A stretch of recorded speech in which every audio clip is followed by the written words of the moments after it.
Chapter 267. Chu Yahan's gift facing the well in the courtyard. She took a deep breath for a long time until her face was reflected in the well water.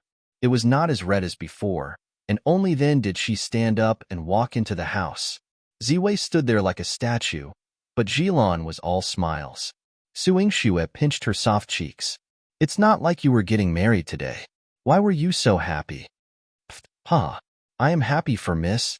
Not only did Miss show off your face today, but you also angered the mother and daughter of Sunset Garden until their faces turned pale. The second young Miss cried the entire afternoon today and was even wiping her tears at night. Jilan felt relieved just thinking about it. In the past, Su Yuri's tears were enough for Su Denheng to beat Su Yingxue up. Su Yingxue was always at a disadvantage. Box novel. But today, Su Yuro had been crying all day. Their eldest young miss was not only safe and sound, but had also received praise throughout the day. Even the way Marquis looked at her had changed. It was a complete reversal of fortunes. Wasn't that delightful? Su Yingxue raised her eyebrows. It's been tough on them. Didn't father arrange a place for Madame Lin to stay? Why did he let Madame Lin share a courtyard with Su Yuro and her mother?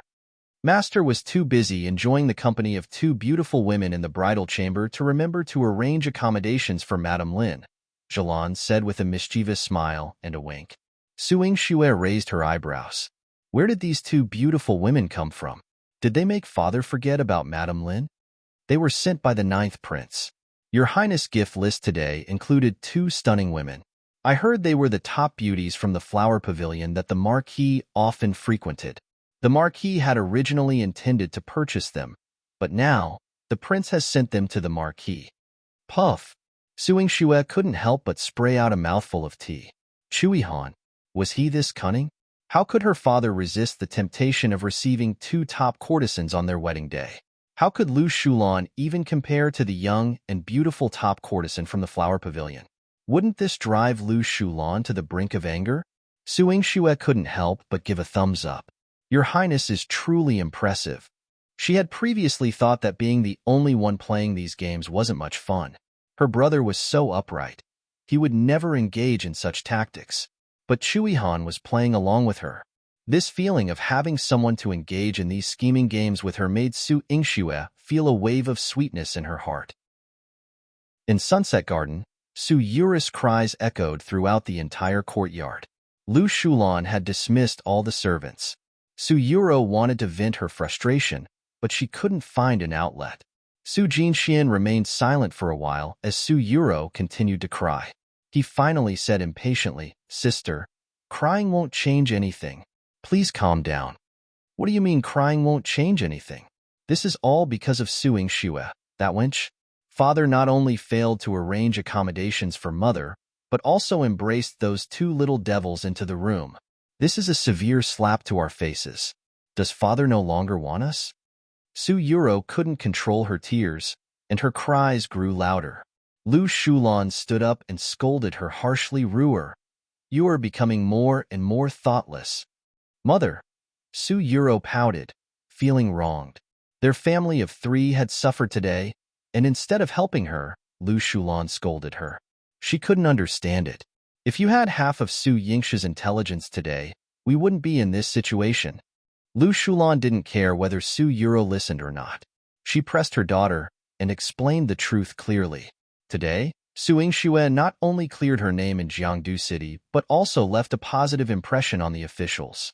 In contrast, all your years of effort have been ruined today. Chapter 268. Lu Shulan took a step back to advance. Su Yuro was both shocked and frightened. Mother, can I still marry the 7th prince in the future? If he and the Empress find out about this, will they reject me? Instead of worrying about such distant matters, why don't you think about how to deal with Su Yingxue in the future? Su Jingxuan's eyes carried a sense of urgency. The gap between his position in the military and Su Hao's had been growing, to the point where a single word from Su Hao could determine his future. He felt like a horse with its throat gripped tightly by Su Hao. He had initially hoped that Su Yuro could gain favor in the Marquis manor, wield some influence, and help him. However, he couldn't count on this path anymore. Box novel. Calm, Jin Xian. With me here, you don't need to worry too much. Today, don't stay in the Marquis Manor. Continue training in the army until the right time comes. Don't come back without permission. Lu Shulan furrowed her brow. Mother, can't one return to the manor? Yes. If you don't return to the manor, when your father remembers tomorrow, he will feel guilty towards the three of us. Now that you're in the Marquis Manor, I'm afraid you won't be able to escape Su Yingshu's schemes. It's better to return to the military camp for now. Su Hao is straightforward. If he wants to harm you, he'll have to put in some effort. But Su Yingxue is different. Lu Shulan felt a heavy burden on her heart. The Su Yingxue of today was more composed and ruthless than she had imagined, subjecting her to humiliation. Su Yingxue wanted me to enter the Marquis Manor to block me and then destroy me. We, mother and son, shouldn't both be trapped here. Su Jinxian nodded. Mother, take care. Having grown up under Lu Shulan's care, he was more knowledgeable and obedient than Su Yuro. At this moment, Su Yuro could only sulk. Lu Shulan and Su Yuro shared the same bed. After comforting her for a long time, she finally managed to pacify her. The sky was just beginning to brighten, and the morning fog still carried the coldness of the night. By the time the servants of the Marquis Manor began to rise and start their work, Lu Shulan was already kneeling outside Su Dingheng's courtyard. Su Dingheng had enjoyed a night of passion and had been attended to by 2 women. He woke up an hour later than usual. When he saw Lu Shulan kneeling at the courtyard entrance, her fair and smooth face was wet with tears. He suddenly woke up as if struck by a stick. He hurriedly went forward to help her up. Laner, what are you doing? How long have you been kneeling here? Lu Shulan stood up gently and leaned into his embrace. Her voice was soft and weak as she said, No, I've made a mistake, so I knelt here to beg for your forgiveness, hoping you can forgive me. Guilt flashed in Su Dingheng's eyes. Yesterday, he had taken Lu Shulan as his concubine, and he had let her in through the back door. At night, he had even favored 2 top ladies. If it were any other woman, she would probably be furious. However, early in the morning, Lu Shulan was kneeling here, apologizing to him. He felt a pang of guilt. He coaxed her, and his tone softened considerably. What happened yesterday was a misunderstanding. How could it be your fault? Does your knee hurt? Should I call a doctor? No need. It's not a big deal. Is there anything one can help with the 2 young ladies in the Marquis room? Do you need me to arrange something for them? Lu Shulan was gracious and not jealous. She even generously offered to help with the 2 ladies. Su Dingheng's anger toward her instantly dissipated, leaving only pity and tenderness. Lu Shulan graciously arranged accommodations for the 2 women. In doing so, despite losing face the previous day, she quickly showed everyone in the Marquis Manor that she had the potential to be the mistress of the house. After all, Su Hao had not married yet, and there was no proper madam in the Marquis Manor. Although she was currently a concubine, she still had a say in matters. Chapter 269. Take away the documents. On the first day of her arrival at the Marquis Manor, she had already familiarized herself with the people there. When Su Yingxue went to the parlor for breakfast, Lu Shulan had already prepared a sumptuous table, waiting for her. Upon seeing her, Lu Shulan immediately greeted her respectfully. Greetings, eldest young Mississippi. Please take a seat. Su Yingxue raised an eyebrow. She thought to herself that Lu Shulan was indeed capable. Despite being the Marquis' concubine, she was still so deferential in front of her. Su Yingxue didn't rebuke her immediately, and Su Dingheng felt sorry for Lu Shulan. Laner, what are you doing? You're older than Yingxue, and you're making her uncomfortable. Box novel. Am I causing any discomfort? The eldest young miss of the Marquis Manor is of such high status. 1 a.m. just a concubine. So it's only right for me to show respect to the eldest young miss. Lu Shulan spoke tactfully as if she wanted to elevate Su Yingxue. Her words were technically correct, but Su Dingheng looked at Su Yingxue with a trace of displeasure. Su Yingxue sneered and took a seat beside Su Dingheng. She picked up her chopsticks and said, Lady Liu's status is still unclear, so there's nothing wrong with me accepting her courtesy. What are you saying? Su Dingheng's face stiffened. I married your aunt yesterday. You should address her as aunt now. How can you accept her courtesy so casually? Isn't it a bit too early to call her aunt now? Su Yingxue replied casually. Lu Shulan was pleased. The worse Su Yingshue's attitude towards her, the more sympathy she could gain from Su Dingheng. She quickly followed Su Yingshue's lead and said, yes, if the eldest young miss doesn't want to address me as aunt, I can also serve as a servant and attend to the eldest young miss. Laner, what are you doing as a servant? Su Dingheng scolded. Yingxue, quickly apologize to your aunt. I thought you had become more obedient yesterday, but one didn't expect you to be like this today. Su Yingxue took a bite of a silver silk roll and looked at Su Dingheng innocently. Father, what I meant was that you haven't submitted the documents for taking a concubine to the Ministry of Rights yet. Lady Lu hasn't been officially recognized. According to etiquette, one really can't address her as aunt yet. It's because you were slow. How can you blame me? There was a hint of grievance in her tone, which left Lu Shulan stunned. Su Dingheng suddenly realized. That's right. I still need to go to the Ministry of Rights to submit the documents. Yingxue, it's father's fault for not thinking it through. Su Yingxue was right. As the Marquis, he had to go through the proper process when taking a concubine. This included visiting the ancestral hall and submitting documents to the Ministry of Rights. These steps were essential. So, father, after breakfast, you should hurry to the Ministry of Rights. When you're done and return, they'll personally pour tea and address her differently, Su Yingxue said graciously and thoughtfully. Su Dingheng was deeply relieved. You are indeed a good child. It was me who didn't treat you well before. One understand your intentions now. Su Yingxue smiled gently, but there was a coldness hidden in her eyes. Of course, he understood her intentions. She had already planned everything for him. Su Yingxue continued to eat her breakfast as if nothing had happened. Since Su Dingheng had praised her, Lu Shulan couldn't help but flatter her. Lu Shulan was extremely puzzled, but she couldn't decipher Su Yingshue's intentions. She could only take it step by step.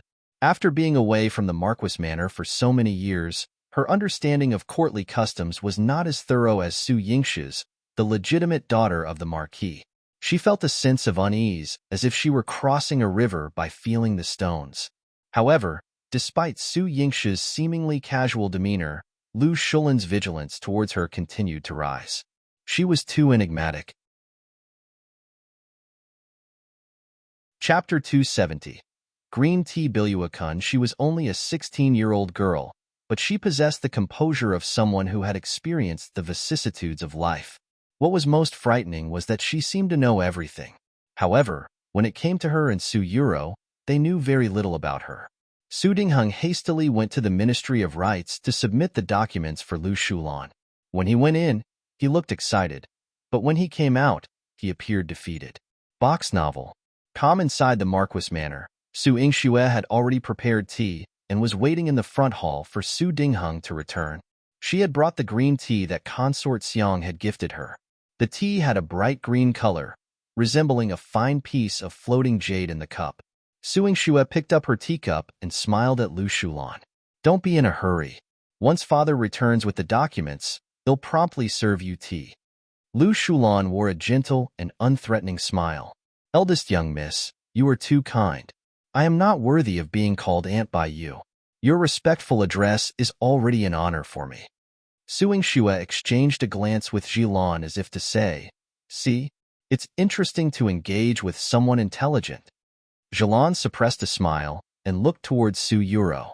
Su Yuro was murmuring to Lu Shulan, why is mother being so polite to her? After becoming an aunt and gaining control over the Marquis Manor's management, she will have to consider your face. Lu Shulan quietly reminded her, it's too early to say that. Keep calm and don't speak recklessly. Humph. Su Yuro couldn't help but snort. She had been subjected to such humiliation by Su Yingxue yesterday. Even her younger brother couldn't stay in the residence and had to guard against Su Hao in the military camp. But now, as long as her mother was recorded in the family records and the documents were processed at the Ministry of Rights, she would have the status of a legitimate concubine in the Marquis Manor. Even as a daughter of a concubine, she would have a proper position and wouldn't be ridiculed by others anymore. She would not let Su Yingxue off the hook. Marquis has returned, the steward announced at the entrance of the front hall. Su Yingxue slowly placed her teacup down, while Lu Shulan and her daughter had already warmly welcomed him. Lu Shulan gently and considerately held Su Dingheng's arm. Marquis, you've worked hard. Please sit down and rest. Father, the paperwork is done. Hurry and open the ancestral hall to record Mother in the family records. Mother has been waiting for so many years. Su Yuro jumped up excitedly. Su Dingheng hadn't even had a chance to sit down, and she had already urged him twice. Su Dingheng was already in a bad mood. He scolded her sharply. Your mother isn't in a hurry, so why are you so impatient? Get lost. Su Yuro was taken aback by the scolding and almost burst into tears. She had never been scolded like this by Su Dingheng before. Father, Ruer is just concerned about Mother. She has always felt wronged. Sob, sob. Ruer, shut up. Your father has been busy all this time and hasn't even sipped tea. You're bothering him like this, which is thoughtless. Although Lu Shuyan's tone was gentle, she didn't hold back when lecturing Su Yuro, especially in front of Su Dingheng. Su Dingheng's expression softened a little when he saw Su Yuro's sensible behavior. Usually, it was Su Yingxue who provoked him, but now, she was sitting in the hall with an elegant posture, remaining calm and composed. She exuded a sense of calmness and composure that even he, as a father, admired. Su Dingheng's thoughts suddenly became more complex. Father, did everything go smoothly today? This green tea was given to me by Consort Xiang. If you've completed your task, I will serve tea to Aunt Lu. Su Yingxue smiled and called out to Aunt Lu. However, Su Dingheng's mood, which had momentarily eased, darkened again. Forget it. Just give me the tea. Chapter 271. Lady Lu has no name. No title. Su Yingxue's eyes showed confusion, but she didn't react as dramatically as Su Yuro. She obediently handed the tea to Su Dingheng. Su Dingheng tasted the tea, finding it remarkably good. Considering that she had mentioned it was a gift from Consort Xiang, he believed she had put in great effort. He felt relieved. Yingxue, you are considerate. However, today, your Aunt Lu can't have this tea. When he had gone to the Ministry of Rights earlier, not only had the documents not been approved, but Lin Qin had also given him a secret decree, almost frightening him to the point of not being able to leave the Ministry of Rights. It turned out that before the old master had gone to the battlefield, he had discussed with the emperor. The emperor had left a secret decree at the Ministry of Rights. If he were to remarry or take another concubine, he would have to relinquish his title. Box novel. Calmness was his father's severe punishment for betraying Long Shuli. To safeguard his title, he couldn't grant Lu Shulan an official status. Additionally, Lin Qin had reminded him that even though he had held a wedding, Lu Shulan couldn't become an official concubine, and she mustn't draw too much attention to herself in the Marquis manner. If this information reached the emperor's ears, it would be difficult to keep the secret decree hidden. Lu Shulan's face turned pale as she asked, Marquis, why? Su Yuro erupted in anger. Father, how can you do this? You married Mother just yesterday. The entire Jiang capital Du city knows that Mother is your concubine, and now you. How can you break your promise? What do you mean I broke my promise?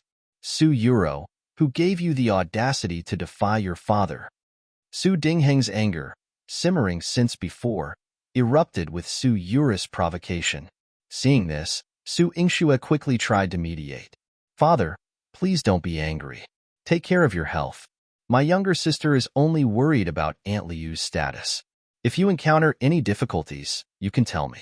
I still have some influence in front of the emperor, and one might be able to help. Her eyes were sincere, and Su Dingheng was deeply moved. Yingxue, you have become quite sensible recently. I am very pleased.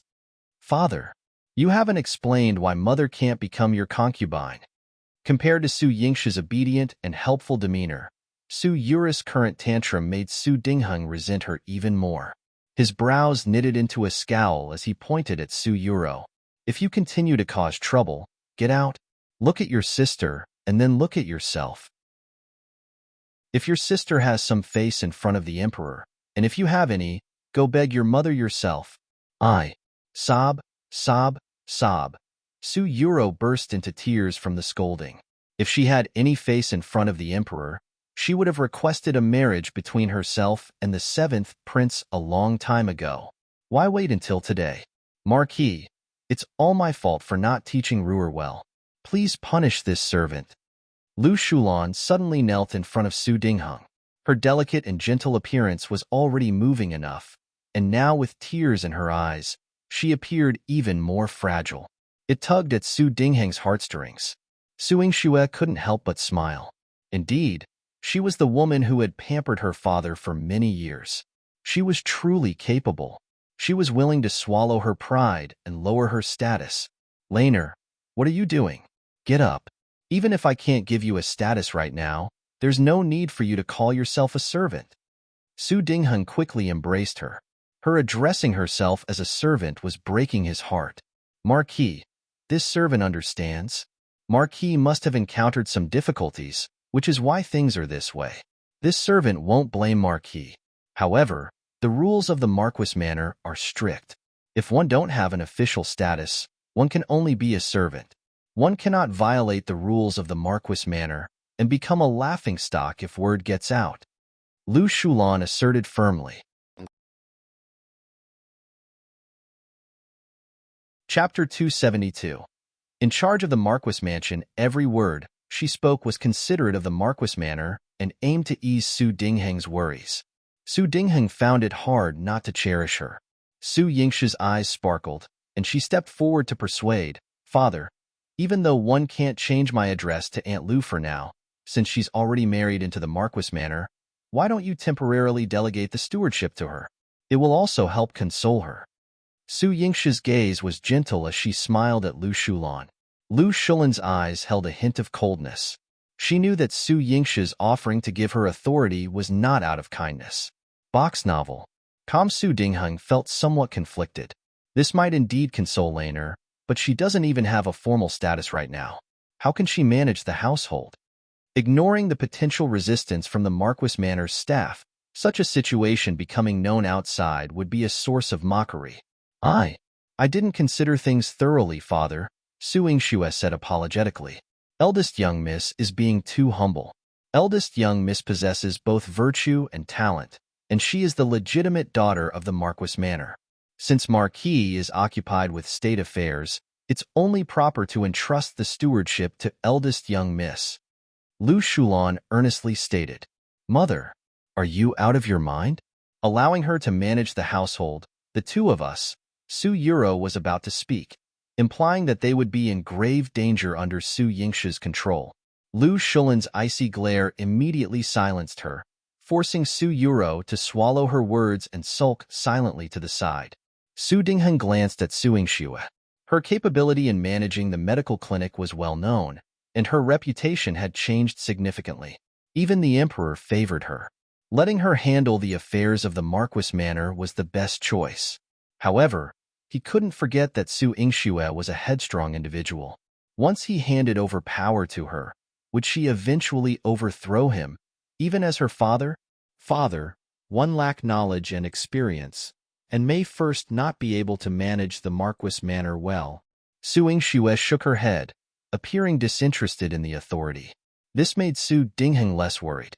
He thought that after taking in Lu Shulan and continuing to manage household matters himself, he would become a laughingstock. Moreover, Su Yingxue was at the age of marriage. Could she still control the Marquis Manor after getting married? After considering this, Su Dingheng made a decision. Yingxue, they'll leave the affairs of the Marquis Manor to you for the time being. Erase the token, use it to manage things. Be diligent and don't take things lightly. If you mishandle matters, I won't hesitate to punish you severely. He emphasized his words to prevent Su Yingxue from acting recklessly. Moreover, the stewardship was handled by a pair of tokens, and he had only given her one, so her authority wouldn't be too extensive. Su Yingxue accepted the token with a troubled expression, saying, I will do my best. Very well, don't let me down. I'm entrusting the arrangements for your aunt to you. Ensure she is treated well. Su Dingheng stressed this point. Su Yingxue also promised solemnly, I will carefully choose the best residence within the Marquis Manor for Aunt. One mean, for Lady Lu. Su Yingxue covered her mouth, feigning innocence. Lu Shulan maintained a smile on the surface, but beneath her sleeves, her fists were clenched tightly. As she returned to her courtyard, Su Yingxue hummed a little tune. Zhilan served by her side, her smile equally radiant. Miss, you are truly amazing. One could see Lady Liu's struggle in her expression today. She must have been clenching her grip so hard under her sleeves. Chapter 273. Look at this servant with the master's standard. Su Yingxue nodded. Perhaps her hand was a little sore. But, Miss, I'm curious. What strategy did you employ this time to prevent Lady Lu from passing the document? Even though the master dotes on her so much, he wouldn't even allow her into the family genealogy? Xilan's admiration for Su Yingxue could no longer be expressed in words. This wasn't my plan, it was Grandpa's. Su Yingxue's eyes were filled with nostalgia. In her previous life, when Grandpa was critically ill, she had served him only once. Grandpa held her hand and said, "Little Shui, even if I die, I won't let your mother be disappointed. They'll protect your position." At that time, she hadn't understood the deeper meaning of Grandpa's words. It was only after Grandpa's passing that Su Dingheng beat her mercilessly and told her about a secret decree Grandpa had obtained from the Emperor. This decree ensured that he could never grant Lu Shulan a title in his lifetime. Box novel. At that moment, her grandfather had already passed away. Su Dingheng and Su Yuro unleashed their anger on her, subjecting her to 3 days and nights of relentless beatings. The pain, which had seeped into her very bones, still sent shivers down her spine when she recalled it now. As she opened her eyes once more, Su Yingxue's gaze turned cold. "Zhilan, go to Sunset Court and inform them that I've selected Qingxin Court for Lady Lu. She can move there today and won't need to share with Su Yuro." Recalling that Qingxin Court was the largest courtyard within the Marquis Manor and had a history of past incidents, Zhilan lowered her head and chuckled. "Yes, I will obey." When she arrived at Sunset Court, Su Yuro was amid a fit, causing chaos within the room. Upon seeing Zhilan, Yuan Ruo glared. "What are you doing here? Our misaffairs are not meant for a lowly maid like you to witness." Having been in the company of Su Yuro for a long time, Yuan Ruo's tongue was equally sharp. However, Zhilan paid no heed to her and spoke gently. "Whether I am a lowly maid or not, it's not for those even lower than me to comment upon. I am here on the orders of the eldest young Mississippi. Please inform Lady Lu." Her tone, her appearance, and her demeanor all surpassed Yuan Ruo by a considerable margin. Passers-by among the servants couldn't help but comment, "Look, the master is different, and even the maids are different. Zhilan is so poised." That's right. Look at Yuan Ruo's sharp and unkind demeanor. The second young miss is usually the same. Upon hearing this, Yuan Ruo stamped her foot in anger. "You lot with your foul tongues. Just wait until the second young miss deals with you." Although the servants outside the door dispersed, their dissatisfaction with her grew. At some point, Lady Lu had opened the door. Her face was gentle, but her voice carried a hint of coldness. "Yuan Ruo, just because Ruer is lenient with you doesn't mean the others in the Marquis Manor will be. Go and accept your punishment." Yuan Ruo, unable to vent her anger, ended up taking the blame, leaving her in tears. Zhilan couldn't help but admire her. Indeed, she was Lady Lu. With just one sentence, she shifted all of Su Yuro's mistakes onto Yuan Ruo, making everyone believe that Yuan Ruo had been instigating Su Yuro. Zhilan became even more cautious and gave a slight bow. "Greetings, Lady Lu. I am here on the orders of the eldest young miss to inform you that Qingxin Court has been prepared for you. You can move in tonight. If you need anything, please instruct me, and the eldest young miss will ensure it's taken care of." "What a good girl you are. Thank you so much. Accept this small token of appreciation and enjoy it." Lady Lu removed a gold bracelet from her wrist and attempted to put it on Xilan's hand.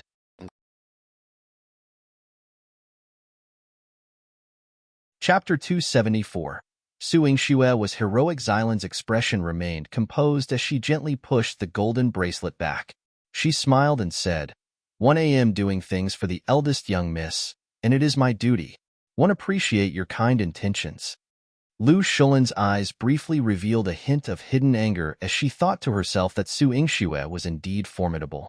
The maid by her side remained unfazed by the golden bracelet. After Xilan finished speaking, Lu Shulan politely escorted her out. Su Yuro stepped out of the room and, observing Lu Shulan's polite behavior towards Xilan, she pouted and vented her frustration. Mother, she's just a lowly servant. Is it worth it for you to be so deferential? Box novel. Calm, shut your mouth. Lu Shulan scolded Su Yuro and then turned to lead her into the room. Have you forgotten what mother told you last night? In terms of status, Su Yingxue and her brother are legitimate offspring, while you, me, and Jin Xian are without official recognition. We must be cautious in our words and actions. Why are you always so impulsive?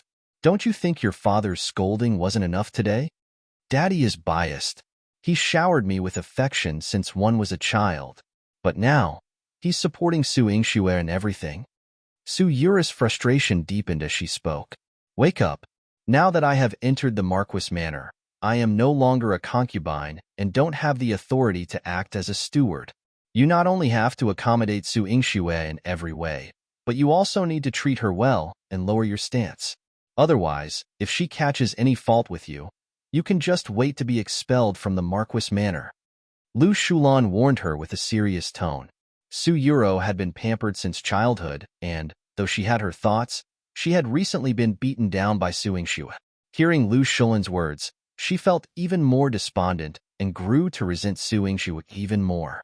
Xilan returned from Sunset Court and told Su Yingxue about the golden bracelet given to her by Lady Lu. Her eyes were filled with disdain. Lady Lu thought that everyone was driven by greed for money and could be swayed by wealth. However, I've been with you for many years, and the words loyalty and integrity are engraved in my heart. Even if I were to die, I would never betray you, let alone over a golden bracelet. Su Yingxue felt very pleased. She recalled that in her previous life, Xilan had been just as loyal, unwavering in her loyalty to her even unto death. With that in mind, she turned and brought out a box of jewelry, tossing it in front of Xilan. Pick out a few pieces for yourself. The golden and jade jewelry clinked as it landed on the table. Xilan became a little flustered. Miss, I didn't do this for these, it's, you silly girl. One, know you don't care, but your miss is generous. Noble consort Xiao gifted me a heap of gold hairpins and bracelets. One can't use them all, so I'm leaving them here. Why not let me dress you up? When Shu Yin sees you later, his eyes will be blinded. Xilan had a fair and tender complexion, and Su Yingxue couldn't resist pinching her cheek. Xilan watched as Su Yingxue treated the jewelry as though it were air and felt a mix of amusement and frustration. After all, which girl didn't like these things? She liked them too. However, she understood that her miss was genuinely generous. If she was too reserved, she wouldn't be a fitting maid for her. Without hesitation, Xilan chose a hairpin and a bracelet and adorned herself with them. Her cheeks turned red as she asked, Miss, do one look good like this? It looks great. It's just that your clothing is too plain. Tomorrow, let's go to the Thousand Jiao Pavilion and have Sister Jin Yin customize 2 outfits in bright colors for you. Su Yingxue appraised Xilan and made the suggestion. Xilan was flattered and had decided to be even more loyal to Su Yingxue in her lifetime. Thinking of Qingxin Court, she couldn't help but express her concern. Miss, even though Lady Lu has recently entered the manor and may not be aware of the situation at Qingxin Court, it has been uninhabited for many years. If you let Lady Lu move in like this, and she complains to the Marquis, wouldn't it nullify your plans of the past few days?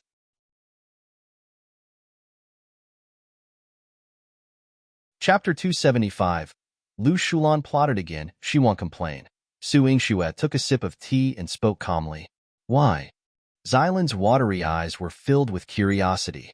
Due to the commotion surrounding her arrival in the manor, Father has already lost face, and the Ministry of Rites has also encountered obstacles. Considering Lu Shulan's mindset, She should understand the consequences if she were to repeatedly provoke the man she relies on as soon as she enters the house. Moreover, the Marquis Manor isn't a place where she is the only woman. There are 2 younger and more beautiful courtesans here. Su Yingxue raised her eyebrows at Jilan. Box novel. Jilan smiled and replied, in that case, not only will Lady Lu be unable to report you, but she'll also need to clean up Qingxin Court. Otherwise, if Master sees it in a neglected state, he'll undoubtedly be disappointed and visit the courtesan's quarters. Exactly. When men have multiple women to choose from, they'll undoubtedly seek one who pleases them both physically and emotionally, Su Yingxue added, a hint of disdain in her eyes. But I feel that some men won't be like the Marquis, for instance, our eldest young master, and perhaps, 9th Prince. Jilan playfully winked at Su Yingxue. Su Yingxue turned around and narrowed her eyes, saying, you naughty girl, you're teasing your miss. I misspoke. Please don't be angry, miss. One just feel that 9th Prince is an extraordinary man, and he treats you exceptionally well. He considers everything for your benefit. You naughty girl, you're still talking. Su Yingxue chased after her, and the 2 of them began to playfully roughhouse in the courtyard. Ziwei watched from the shadows. He may not have understood the meaning behind Xilan's jest, but he could discern that whenever Chu Yihan's name was mentioned, Su Yingxu's smile was genuinely heartfelt. In Qingxin Court, Lu Shulan and Su Yuro arrived with a group of people. Lu Shulan's expression was stern, while Su Yuro exclaimed, Su Yingxue, you've gone too far. What kind of place is this? How can anyone live here? Su Yuro had joined the Marquis Manor late, and was unaware of the past events at Qingxin Court. She believed that Su Yingxue was motivated by fear of her mother and had assigned her to the largest Qingxin Court in the Marquis Manor. However, the place was dirty and run down, covered in dust, and an occasional cold wind sent shivers down one's spine in the courtyard.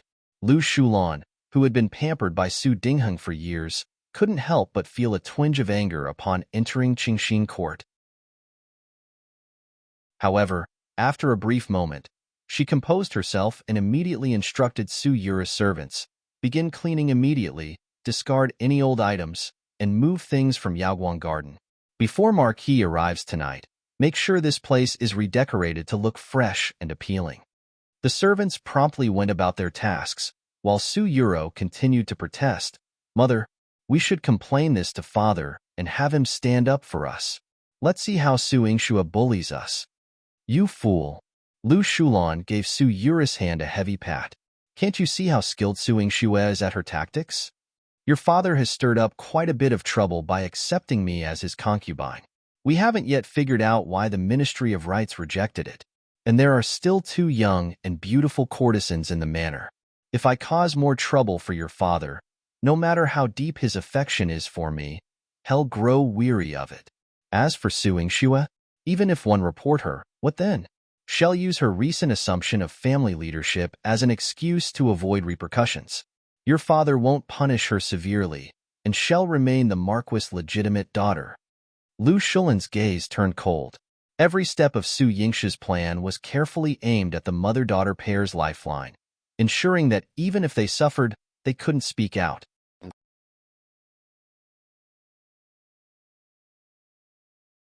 Chapter 276. Pretending to be hurt to gain sympathy, Mother. Are we going to let Su Yingxue do as she pleases? Su Yuro started crying, feeling aggrieved. Ever since her last fall into the water, she had been constantly suppressed by Su Yingxue and hadn't lifted her head. She was becoming increasingly uncertain and impatient. She was too eager to witness Su Yingxue's downfall and teach her a lesson. Don't be hasty. Bear with it a little longer. Today, you'll tidy up this courtyard with me. Tonight, we'll invite your father over for a meal. Lu Shulan consoled Su Yuro. A hidden glint of determination shone in her eyes.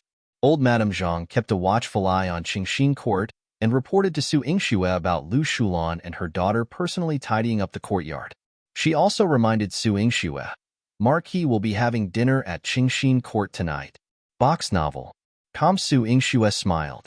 I'm afraid Qingxin Court won't be able to prepare anything special. Jilan, take some money to the kitchen and instruct them to add extra dishes to Qingxin Court tonight. Jilan smiled and replied, "Yes, Mississippi." Su Dingheng arrived at Qingshin Court for dinner that evening. Initially, he was puzzled by Su Yingshi's decision to assign this courtyard to Lu Shulan. However, upon seeing the courtyard neatly organized by Lu Shulan, he held back his words. Upon reaching Lu Shulan's main chamber, she was dressed in a dark green dress. Her slender waist was adorned with a jade belt, accentuating her graceful figure and arousing the most primal desires in a man's heart. Su Dingheng rushed forward and embraced Lu Shulan. "My Laner." He held her, closed the door, and their passionate embrace began. Lu Shulan initially wanted to resist but welcomed him, using an old-fashioned technique that tickled Su Dingheng's heart. As he was about to make another move, Lu Shulan softly whimpered, "It hurts." Lu Shulan's eyes brimmed with tears. Though her tears hadn't fallen yet, they had already tugged at Su Dingheng's heartstrings. Thinking she was doing it for fun, he couldn't help but smile. "Laner, one love it when you call me that." Just as he was about to proceed, Lu Shulan's tears fell. "Marquis, you're causing pain to me. I haven't even started anything yet." Su Dingheng furrowed his brow. This was not the usual playfulness. "It's because I injured my hand while cleaning the house today." Lu Shulan concealed her hands behind her back. Her tearful eyes, combined with a delicate tone, had the effect of a 70% pitiful and 30% delicate appeal. She didn't utter the word wronged, but it was already evident on her face. Su Dingheng drew her hands out and noticed some minor scratches on her fair skin. The other hand showed signs of bruising, further fueling his anger. "What's going on? Who dares to hurt you?" He had always cherished Lu Shulan, knowing her to be as delicate as a flower. He had pampered her, nurturing her delicate skin, which remained as fair as snow despite bearing 2 children. Seeing her skin injured, he was particularly infuriated. "Father, don't be angry. It's because I failed to share the burden with Mother that she injured her hand." Sobs from Su Yuro were audible from outside the door. Su Dingheng quickly composed himself. He opened the door and allowed Su Yuro inside, noticing that her hands were just as injured as Lu Shulan's, with visible calluses, as if she had overworked herself. He was furious. "What's going on? Both you and Yuro are my sweethearts. Who would dare to hurt you?" "Ruer, don't speak recklessly. Eldest young miss allocated this best courtyard to us. One believes she recently took over as the housekeeper and couldn't allocate extra manpower at the moment, so she had us clean it ourselves. You must show respect to the eldest young Mississippi." Lu Shulan gently admonished Su Yuro.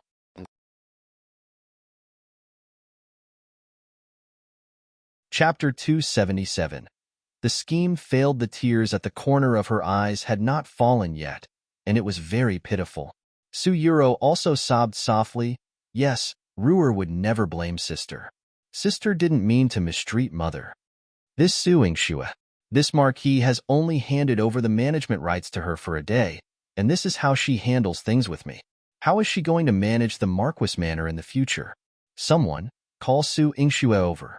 One want to take away her right to be the housekeeper and make her scram back to her courtyard.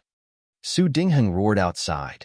Lu Shulan and Su Yuro looked at each other and smiled. Lu Shulan even held Su Dingheng's arm very carefully. "Marquis, please calm down.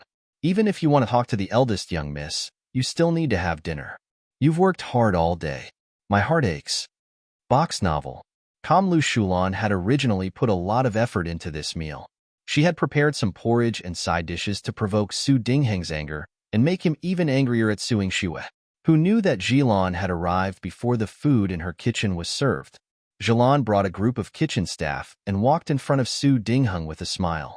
"Miss knows that Marquis is having dinner at Qingshin Court, so she specially instructed me to make a few more dishes. She said that today is the first time Lady Lu is having dinner with Marquis, so we must not be careless." Humph. Su Yingxue did this. I was about to settle the score with her. Su Dingheng snorted softly. Jilan had a puzzled expression. Miss has just taken over the manor, and one don't know how she has offended Marquis. However, Marquis should eat first. Miss said that she would immediately come to pay her respects to Marquis after she is done with her work. Xylan's crisp voice was like a pearl falling onto a jade plate. She did not give Su Dingheng the chance to flare up and immediately ordered the dishes to be placed on the table. Su Dingheng was still angry at first, but when he saw the table full of dishes, his anger became less obvious. There are 12 dishes in total. Stewed deer tendon in clay pot, shredded chicken and white fungus, arhat prawns, fried beef tenderloin with green onions, fragrant abalone, and so on. There are also various desserts, candied fruits, and fresh fruits and vegetables.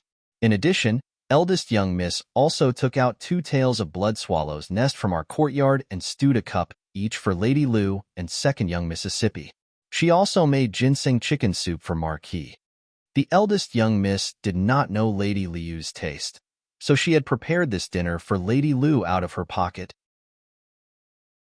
If there was anything unsatisfactory, she asked Lady Lu and the second young miss to forgive her. The eldest young miss said that she would prepare better in the future. After Zhilan finished speaking, she lowered her head and stood at the side, waiting for instructions. Lu Shulan looked at the table full of delicacies, and a dark light flashed across her eyes. She had no choice but to stand up and bow. I am extremely grateful for eldest young miss hospitality. Don't stand on ceremony. Eldest young miss said that she always wants to give you the best. This courtyard is like this, and so is the dinner. If you have any other requests, tell me, and I will immediately pass them on to young miss. Zhilan quickly helped Lady Lu up, not giving her the chance to bend down. However, Su Yuro couldn't hold it in any longer. She's just pretending to be kind. She was deliberately doing it for Daddy to see. Did she believe that a mere feast could mask the dilapidated state of this courtyard? This courtyard was the most dilapidated one in the Marquis Manor. Ruer, you can't slander eldest young miss. Lu Shulan secretly pinched Su Yuro, warning her with her eyes.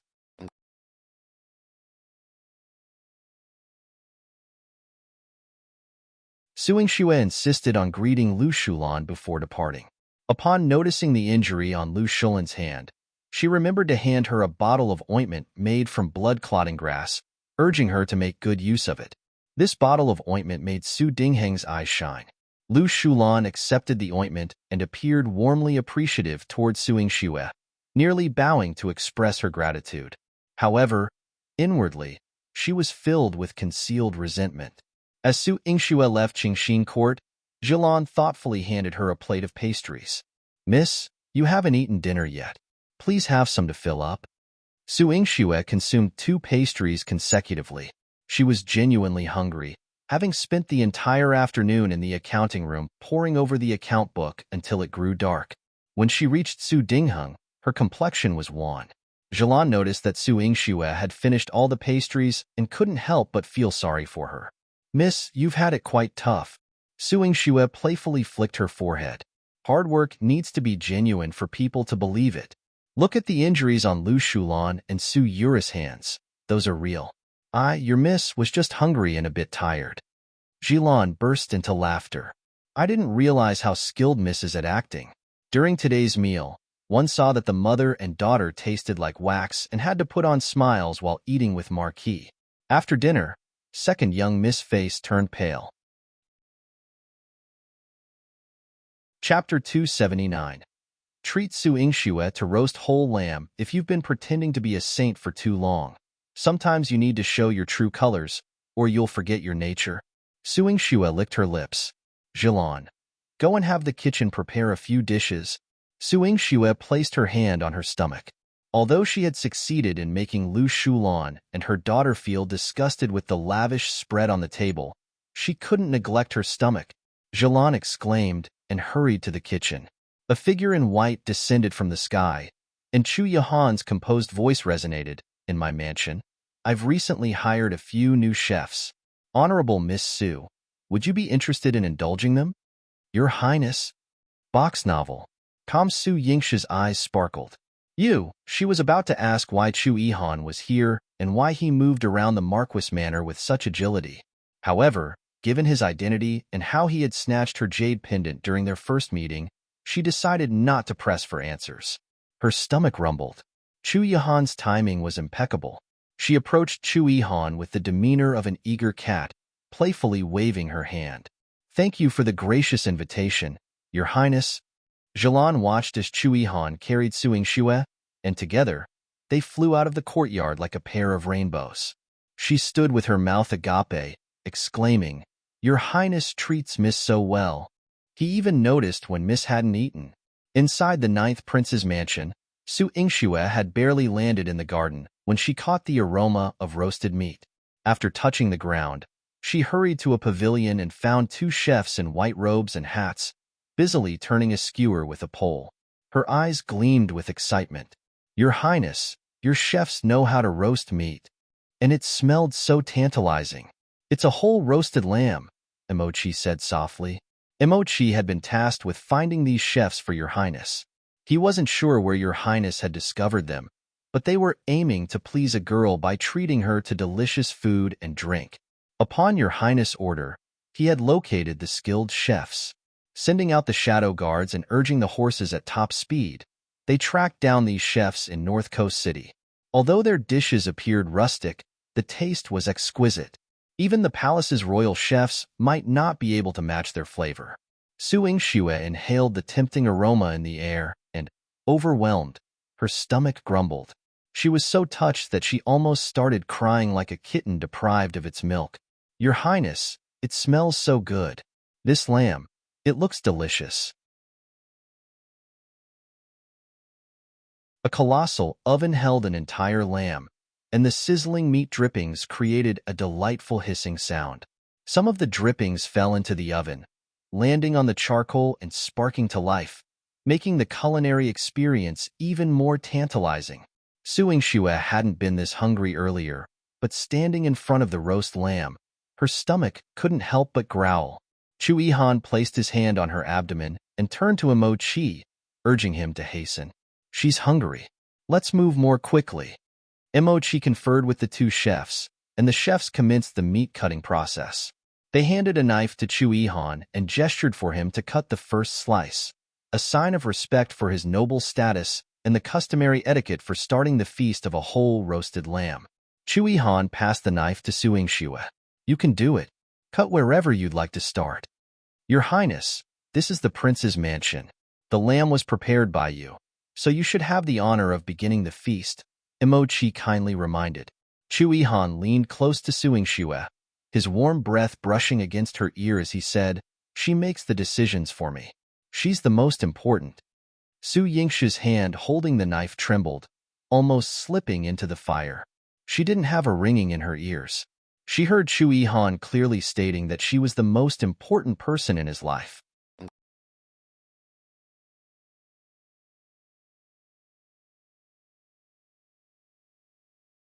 Chapter 280. Chu Jinling broke and awkwardly Su Yingxue's cheeks instantly turned bright red. "Your Highness, why don't you do it? I will do it together with you." Chu Yihan stood behind her, pressing his body against hers, holding her right hand. He used a knife to cut off a piece of meat and pinched it with his left hand, feeding it to Su Yingxue. She opened her mouth to eat, but due to nervousness, she accidentally bit Chu Yihan's finger. Su Yingxue's face turned bright red, and she kept sucking on Chu Yihan's finger. He didn't pull it out, so she continued to suck. His soft fingers were slightly calloused, but they carried a strong force, reminding her of the night they shared a bed. Box novel. "Calm, is it delicious?" The man's highly tempting voice echoed, causing Su Yingxue's heartbeat to falter. "It's delicious," Su Yingxue replied, her voice trembling. "Are you planning to eat my finger?" Chu Yihan looked down at the top of her head. Su Yingxue was startled and quickly turned around. "Your Highness, I'm sorry. Did I hurt you?" Why couldn't she control her damn mouth? Why did she end up eating Chu Yihan's hand? Chu Yihan gazed at his oily finger, which sparkled. There was a hint of regret in his eyes. "I thought you liked it? It doesn't seem very delicious." Su Yingxue's mind was in a whirl. How could she dare to say that Chu Yihan's hand wasn't delicious? She shook her head hastily. "No, Your Highness' hands are delicious. Very delicious." "My hands are delicious? Is the roast meat not delicious?" Chu Yihan chuckled. The corners of his mouth curled into a mischievous smile, and his jade-like face exuded irresistible allure. Su Yingxue could feel her heart rate spiraling out of control. In deep regret, she tried to figure out what to say to divert the situation. All delicious? Wouldn't that be admitting that she enjoyed eating Chu Yihan's hand? That was too outrageous. Thankfully, her stomach growled at the right moment, and she licked her lips. Your Highness, I'm a bit hungry. Could Chu Yihan possibly hold on to this matter any longer? Chu Yihan looked at the trace of oil on the corner of her mouth, and his eyes suddenly turned deep. I'm hungry too. Su Yingxue felt elated. Then let's go together. Before she could finish the sentence, Chu Yihan had already kissed her. He lowered his head and kissed her lips. Her mouth still carried the aroma of roasted meat, and his deep voice was highly captivating. Emochi had already taken the two chefs aside to avoid any punishment. He held his sword and stared at the sky in speechless resignation. What did I do wrong, God? You want Master, an old bachelor, to show off his affection in front of me. His heart was on the verge of collapsing. Imperial Uncle, it smells so good.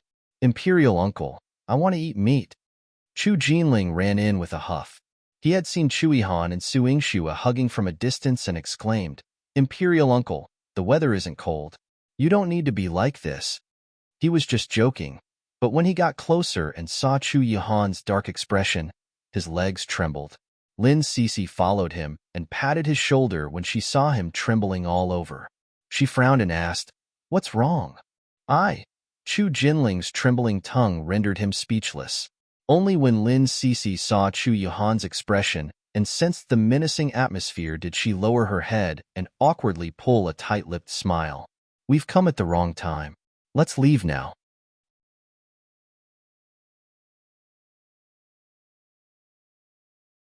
Chapter 281. Make people throw up. She tugged at Chu Jinling's sleeve and prepared to escape. However, Su Yingxue quickly broke free from Chu Yihan's embrace and smiled, saying, You came at the right time. Such a big sheep. Your Highness, I couldn't finish it. Come and eat together. Sure. Lin Cece also smelled the fragrance of the roasted mutton, and her eyes instantly lit up. It's better not. Chu Jinling pulled her back and smiled apologetically. Imperial Uncle, we will visit you another day. He was about to escape with Lin Cece, but Su Yingxue jumped down to stop them. Since you are here, there's no reason to leave on an empty stomach.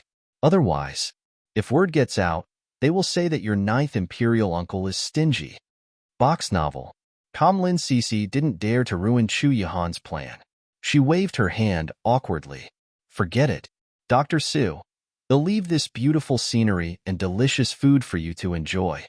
She and Chu Jinling probably wouldn't be able to enjoy it, especially the handsome Chu Yihan.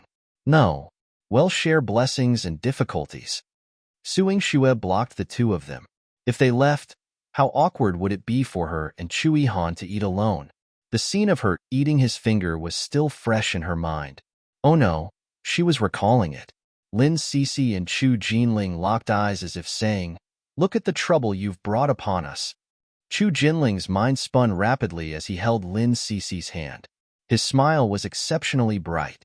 Since Imperial Aunt has said so, then I want stand on ceremony.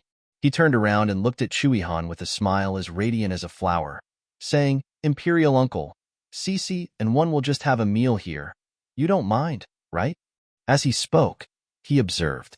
Indeed, the use of Imperial Aunt had significantly softened Chu Yihan's expression. Yes. Chu Yihan nodded in agreement. Chu Jinling patted his chest. Su Yingxue's face was flushed, but he couldn't care less. After all, it was a choice between two evils. He was more afraid of offending his imperial uncle than being blacklisted by Su Yingxue, who was also his business partner. A roasted whole lamb filled the stomachs of Su Yingxue, Chu Jinling, and Lin Cece. To aid digestion, the chef even heated fresh goat's milk and added hawthorn to it, ensuring that it wouldn't cause any discomfort in their stomachs. After Su Yingxue finished her drink, a satisfied smile graced her face. Her smile was as brilliant as a galaxy, and even though Chu Yihan had only had a glass of wine, he appeared to be intoxicated. He leaned in and kissed Su Yingxue passionately. Su Yingxue awkwardly resisted, saying, Oh, Your Highness, the ninth prince, and the others are still around. They're not here, Chu Yihan replied. He continued to kiss her fervently. Su Yingxue, out of the corner of her eye, noticed that there were only the two of them left in the entire pavilion. There was no sign of the other two. Chu Jinling had already whisked Lin Cixi away. Lin Cixi, holding her stomach, urged, "Slow down. We just ate. Xiaojiu, take it easy." Chu Jinling had previously stolen Chu Yihan's wine and felt invigorated. When Lin Cixi couldn't keep up, he turned around, lifted her onto his shoulder, and rushed away. As he ran, he exclaimed, "Burp. Can't be slow. My imperial uncle will kill people. Whoever dares to disrupt his plans will face death." Ugh. Puff. Chu Jinling stopped in an empty alley and suddenly heard a strange sound behind him. He turned around while still carrying Lin Cixi and mumbled, "Strange, there's no one here. Where did that sound come from?"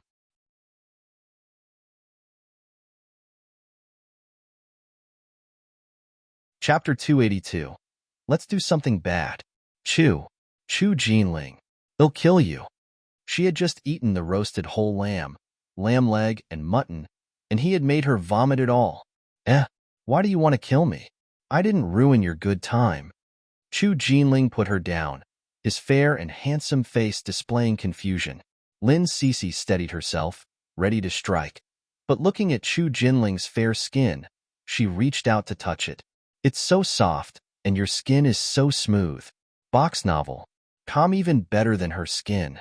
Suddenly, she couldn't bear to hit him anymore. A kiss. Smooch. Lin Cixi hooked her arms around Chu Jinling's neck and gave him a smooch on the cheek. Chu Jinling chuckled and said, "You kissed me. Are you planning something mischievous too?" "What do you mean by mischievous?" Lin Cixi was not drunk, but Chu Jinling's alcoholic breath and warm closeness made her feel unexpectedly tipsy. "It means when a man and a woman." Chu Jinling mischievously winked. Lin Cixi's eyes widened. The person in front of her had a roguish yet innocent smile, with eyes as pure as a child's. A daring idea popped into Lin Cixi's mind. She hooked her arms around Chu Jinling's neck and offered her lips, saying, "Xiaojiu, let's be mischievous together." Chu Jinling was taken aback. He was only joking. But why had Lin Cixi just tackled him like that? Su Yingxue had been trapped in the 9th Prince's mansion by Chu Yihan the day before. Fortunately, he hadn't done anything to her, and he had even said quite seriously, "I'm not the type of person who lusts after beauty." Thinking about it now, Su Yingxue still found it somewhat greasy. She couldn't help but say, "Don't lust after beauty, and don't kiss me." Every time she thought about that scene, her face turned bright red. "Miss, old Madame Zhang is here." Zhilan brought old Madame Zhang in. A few days ago, Su Yingxue had moved old Madame Zhang out of her courtyard. Zhilan was her person on the surface, while old Madame Zhang was her hidden eye in the Marquis manor. Su Yingxue put aside her amorous thoughts and remained as composed as ever. "Old Madame Zhang, is there something important?" "Yes, Mississippi yesterday, Lady Lu and the second young miss were upset. Today, the second young miss created a ruckus in Qingxin Court, and then in her courtyard. The disturbance hasn't stopped yet," old Madame Zhang reported truthfully. Su Yingxue smiled. How did Lady Lu react? "I'm guessing she's fed up with Su Yuro's tantrums as well. If Su Yuro wants to throw a fit, let her. After all, as long as she didn't want to die, she wouldn't come to bother her." "I wouldn't have come if it were just ordinary items being smashed, but I observed that the second young miss smashed the best tables and chairs, and some of them were even brought in from outside the residence by Lady Lu." Lady Lu tried to reason with her, but the second young miss got even more agitated, old Madame Zhang kindly reminded her. Su Yingxue asked Zhilan to see old Madame Zhang off. When Zhilan returned, Su Yingxue was massaging her temples. Zhilan said, "Miss, the second young miss is shooting herself in the foot. She smashed the furniture. Let's see what she'll use now. Don't let your guard down." Old Madame Zhang said she wouldn't tell us if it were just small items being smashed. "Go and find out how many things Su Yuro has smashed and their value," Su Yingxue instructed. Although she wasn't sure if there was a hidden agenda behind Suyura's actions, she had a feeling that this bitch was on the brink of a breakdown under her management.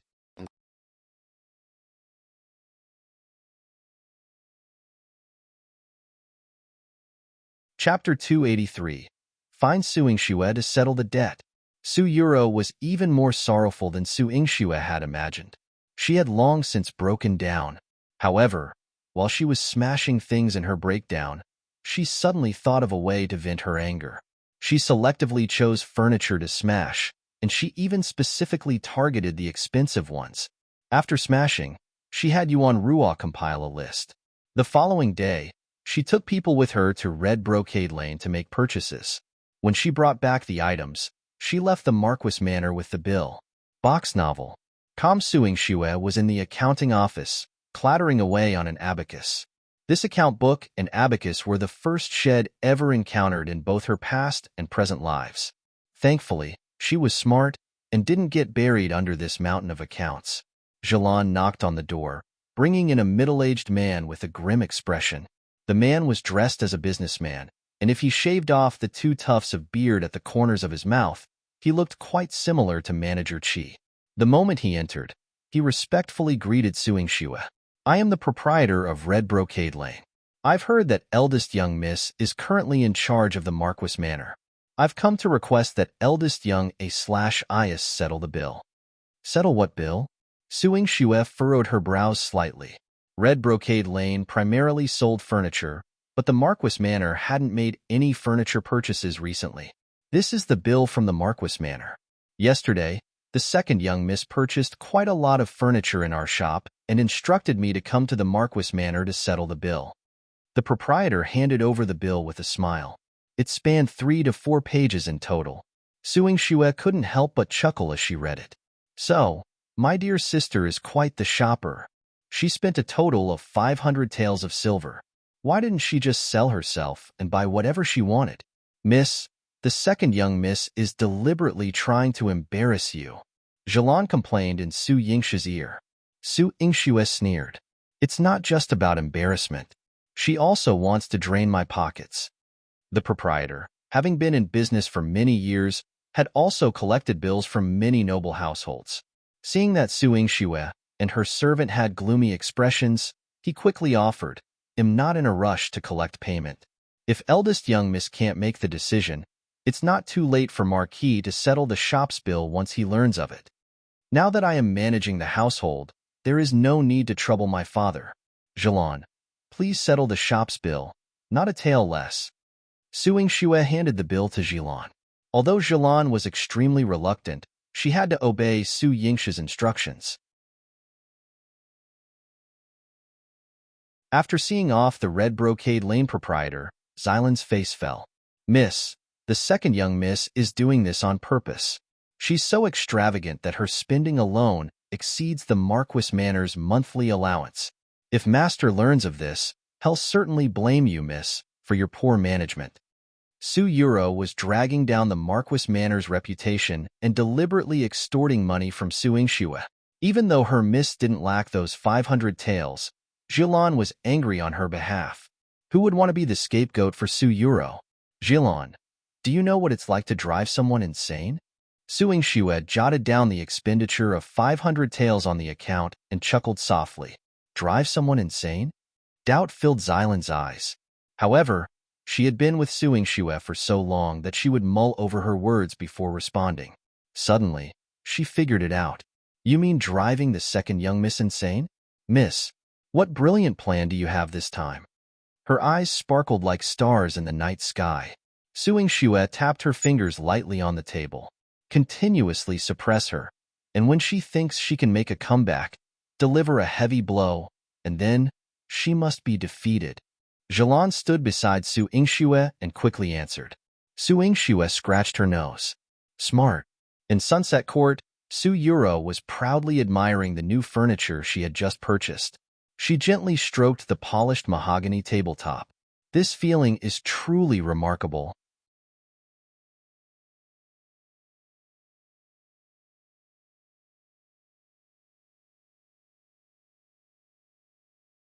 Chapter 284. If you spend money recklessly again, you'll be killed beside her. Yuan Rua was still holding the newly custom-made dowry box. Miss, look at this new jewelry box. The workmanship is so exquisite. The furniture in Red Brocade Lane has always been well made. It's a pity the golden silkwood hasn't arrived yet, so we can only use this mahogany and rosewood, Su Yuro snorted in disdain. If they had the prized golden silkwood, she would make Su Yingshu foot the bill, watching as she emptied the Marquis Manor's treasury and got kicked out by their father. Miss, even though we've bought so many things and Su Yingshu has paid for them, won't Madam be angry if she finds out? Yuan Rua still had lingering fears from her past punishment by Lu Shulan. In her past role, she followed Su Yuro and enjoyed many benefits, but the circumstances were different now with Su Yingshu in charge of the household. If Su Yuro pushed her limits too far, she, as a maid, might face an unfortunate outcome. Box novel. Come, why worry? I bought some for my mother too. Immediately send the items to her.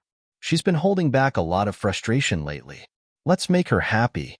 Su Yuro ordered with an air of arrogance. Yuan Rua delivered the new furniture to Lu Shulan. However, rather than showing joy, Lu Shulan learned that it was Su Yingshu who had paid for them and reprimanded Su Yuro. Su Yuro's eyes welled up with tears from the scolding. She pouted, saying, Mother, even though Su Yingshu is in charge, she can't mistreat us. One don't believe Daddy would allow us to suffer. Your father may not wish to see it, but Su Yingshu's cunning schemes are hard to guard against. This time it's just 500 taels, not a considerable sum. She won't likely bring this matter to your father. Even if she tries to make a fuss with these 500 taels, I can handle it. But if you continue to waste money and give Su Yingshu a handle to grasp, I won't be able to save you, Lu Shulan sternly advised. She didn't mean to threaten her, but felt compelled to issue a serious warning. Previously, when Lu Shulan embezzled a significant sum of money to purchase a deadly plague at Silver Moon Pavilion, she didn't know how Su Dingheng had found out, and he had nearly lost his trust in her. Over the past few days, she had refrained from spending money, hoping that Su Dingheng's anger would subside, allowing her to regain his trust and turn the tables against Su Yingshu. With Su Yuro lavishly spending money now, Lu Shulan felt the need to remind her and set boundaries. I understand, Mother, Su Yuro muttered with a touch of resentment. Well, I've already bought all these pieces of furniture, so one can't return them. These items can't be returned, but all the custom-made ones you ordered, return them. Lu Shulan's tone was uncompromising. After Su Yingshu falls, I won't skimp on the money you want to spend. However, until then, you must behave prudently and responsibly. Su Yuro let out a resentful sigh. Lu Shulan firmly gripped her hand and insisted, Did you hear my warning? Don't cause any more trouble. I heard you, Su Yuro replied, trembling. Her mother seldom used such stern words with her. Su Yingshu spent 2 days in the accounting room without receiving any additional bills from Su Yuro. She dispatched Jilan to investigate, and Jilan returned with puzzling news. It's rather strange. Second young miss sent someone to Red Brocade Lane and returned all the custom-made items, even forfeiting a deposit of several dozen taels. Su Yingshu raised an eyebrow. It appears that Lady Lu is quite adept at disciplining her daughter. Jilan was a bit concerned. But won't this disrupt Miss plans? Su Yingshu recorded the final entry and smiled. Not necessarily. Lady Lu may discipline her daughter, but if her daughter doesn't heed her discipline, what can she do? Jilan saw the gleam of insight in Su Yingshu's eyes and felt relieved that her eldest young miss had another clever idea.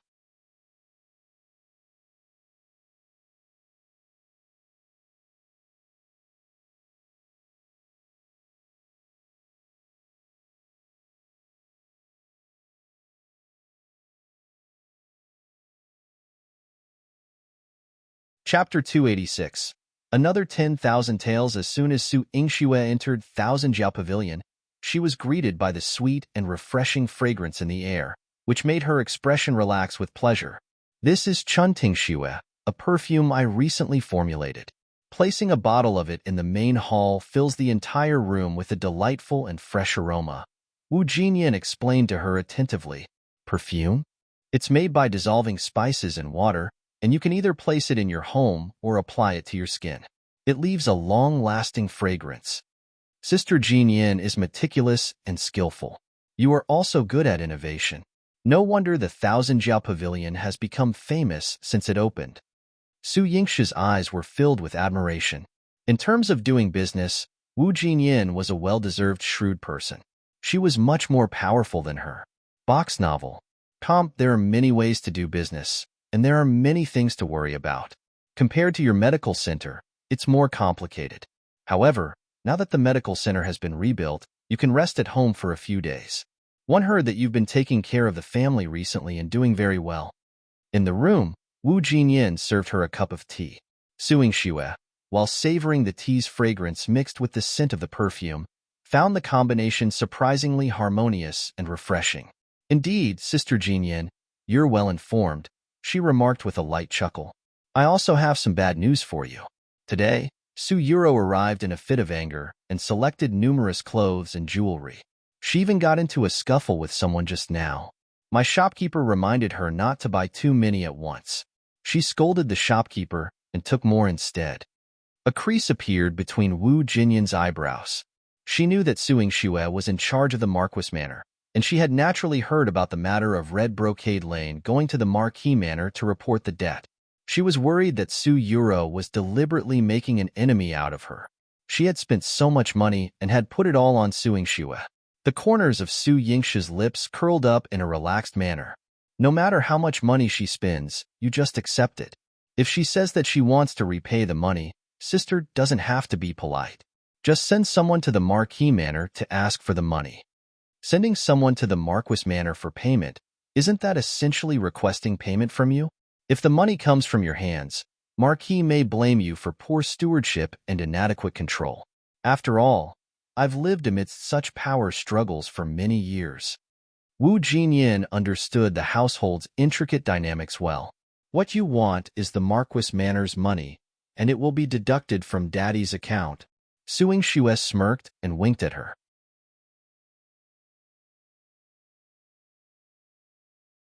Wu Jinyin was no longer concerned, smiling as she suggested, in that case, why not provide a share for all the Su family's women? This way, not only can I conduct business, but it would also grant you considerable prestige. Sister Jinyin, what an excellent idea. I'd like to trouble you to prepare a set for me. One have 2 older cousins and 3 younger ones. Sister, please don't skimp. Of course. Wu Jinyin personally arranged the clothing and accessories for Su Yingxue and had them delivered to the other 2 Su family residences. Unsurprisingly, Su Yuro purchased everything on credit and had Thousand Jiao Pavilion bill the Marquis Manor. Upon returning with a cart full of items, Su Yuro consciously avoided revealing her purchases to Lu Shulan. However, her bill was promptly delivered to Su Dingheng the following day. Upon hearing of Su Dingheng's outburst in the main hall, Lu Shulan immediately thought of Su Yuro. Lu Shulan was afraid that Su Yuro had stirred up trouble again, so she went to inspect her courtyard. Su Yuro had no opportunity to conceal her actions, and a variety of new clothes and accessories lay exposed before Lu Shulan. Following account, Lu Shulan was furious, wishing to give Su Yuro a sound slap. You foolish child. I've repeatedly warned you not to cause any trouble. Don't cause any trouble. You bought so many things. If your father learns about this expenditure, what will happen?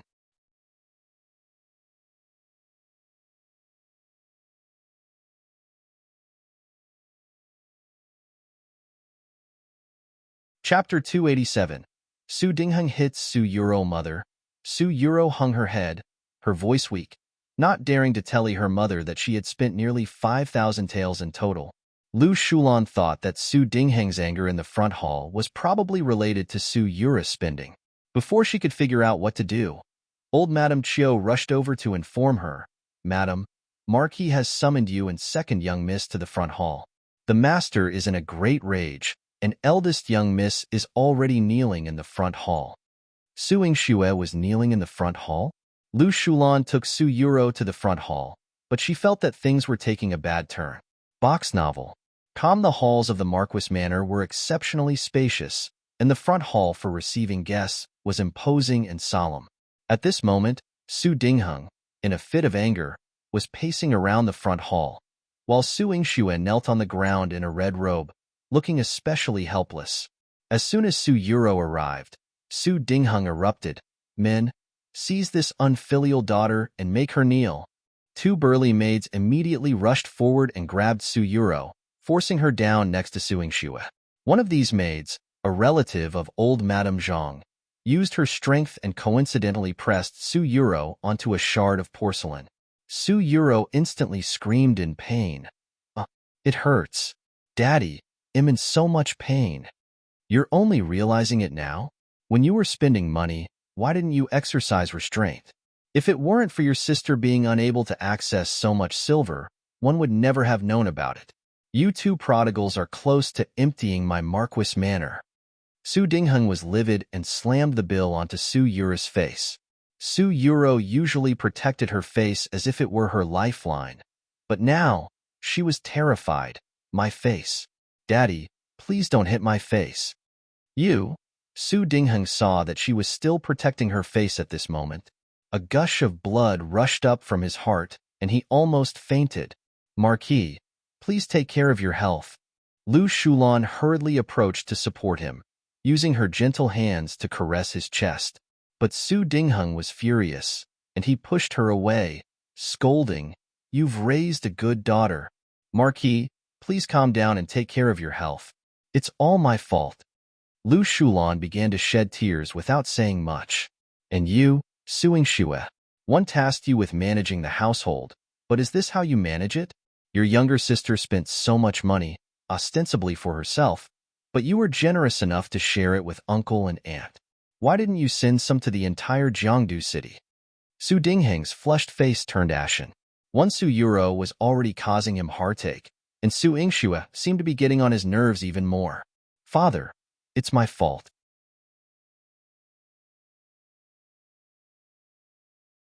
However, this issue with my little sister spending so lavishly in Thousand Jiao Pavilion will surely reach the ears of uncle and aunt. My little sister had previously reported a few hundred taels of silver. I thought it was with father's approval that one considered buying some new clothes for my cousins. One didn't expect that father wasn't aware of it. Su Yingxue appeared full of remorse. Su Dingheng widened his eyes. "What?" She reported several hundred taels of silver earlier. "The account book. Bring it to me." Su Yingxue promptly had Jilan hand over the account book, and Su Dingheng saw that it clearly stated that Su Yuro had spent 500 taels on purchasing furniture from Red Brocade Lane. You unfilial daughter." Su Dingheng slapped Su Yuro, and his gaze turned cruel. "So it's not your sister recklessly spending money. It's you, this prodigal child, who wants to squander the wealth of my Marquis of Marshall South's manor." "Father, one didn't do it. Sister is falsely accusing me." Su Yuro covered her face and cried out in grievance, glaring fiercely at Su Yingxue as if she could rip her mouth off.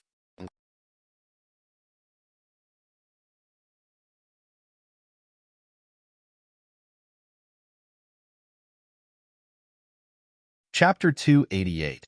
The End of Being Vain. She wronged you? All right, men. Go to her courtyard and see if there's any furniture from Red Brocade Lane. Bring it all over. Su Dingheng immediately ordered the steward to take action. Lu Shulan's heart tightened.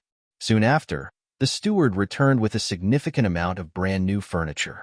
Su Dingheng looked at the pieces of new furniture and pointed angrily at Su Yuro. "Is your sister falsely accusing you?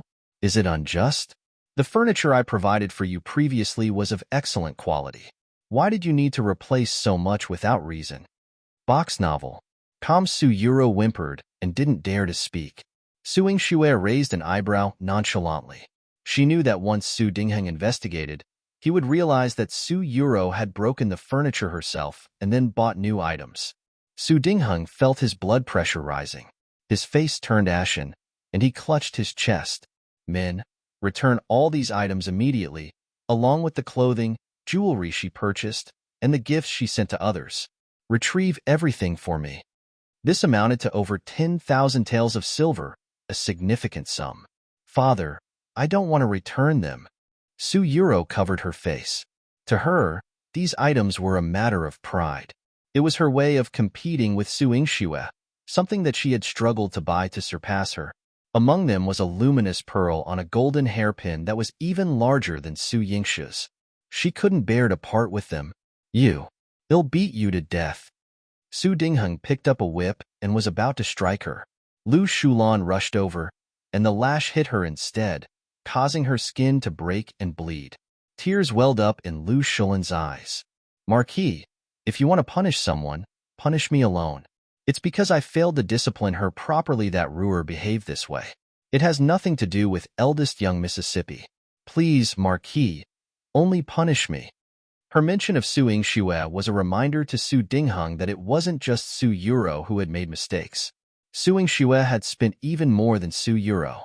A cold, disdainful smile curled on Su Yingxue's lips. Before Su Dingheng could proceed with any punishment, the steward announced that some guests had arrived outside. Su Yingxue's uncles and aunts had come to express their gratitude and deliver gifts. They thanked Su Yingxue for gifting her cousins with new clothing and jewelry and expressed their desire for closer family ties and mutual support in the future. Su Dingheng examined the valuable gifts. Importantly, he hadn't maintained good relationships with his siblings. After they had separated households, the distance between them had grown. Despite being the Marquis of Martial South, the others were doing well. If they could support each other in the future, the benefits would go beyond what money could offer. After some thought, Su Dingheng softened his tone and told Su Yingxue, "You may stand up." Su Yingxue rose to her feet slowly, and Su Dingheng even offered words of comfort. "Yingxue, one acted in anger and punished you earlier. You've been considerate and handled things appropriately." "Thank you for your praise, Father," Su Yingxue responded humbly. "It's not fair. Father, she spent more money than me and even kept some for herself. Father should punish her." Su Yuro shouted at the top of her lungs. "You dare to say that? Can your sister spend the same amount of money as you? She's showing love for her sister, and all your cousins will be grateful to her. What about you? You're only pursuing vanity. You want to show off in front of your sister and receive flattery from your friends."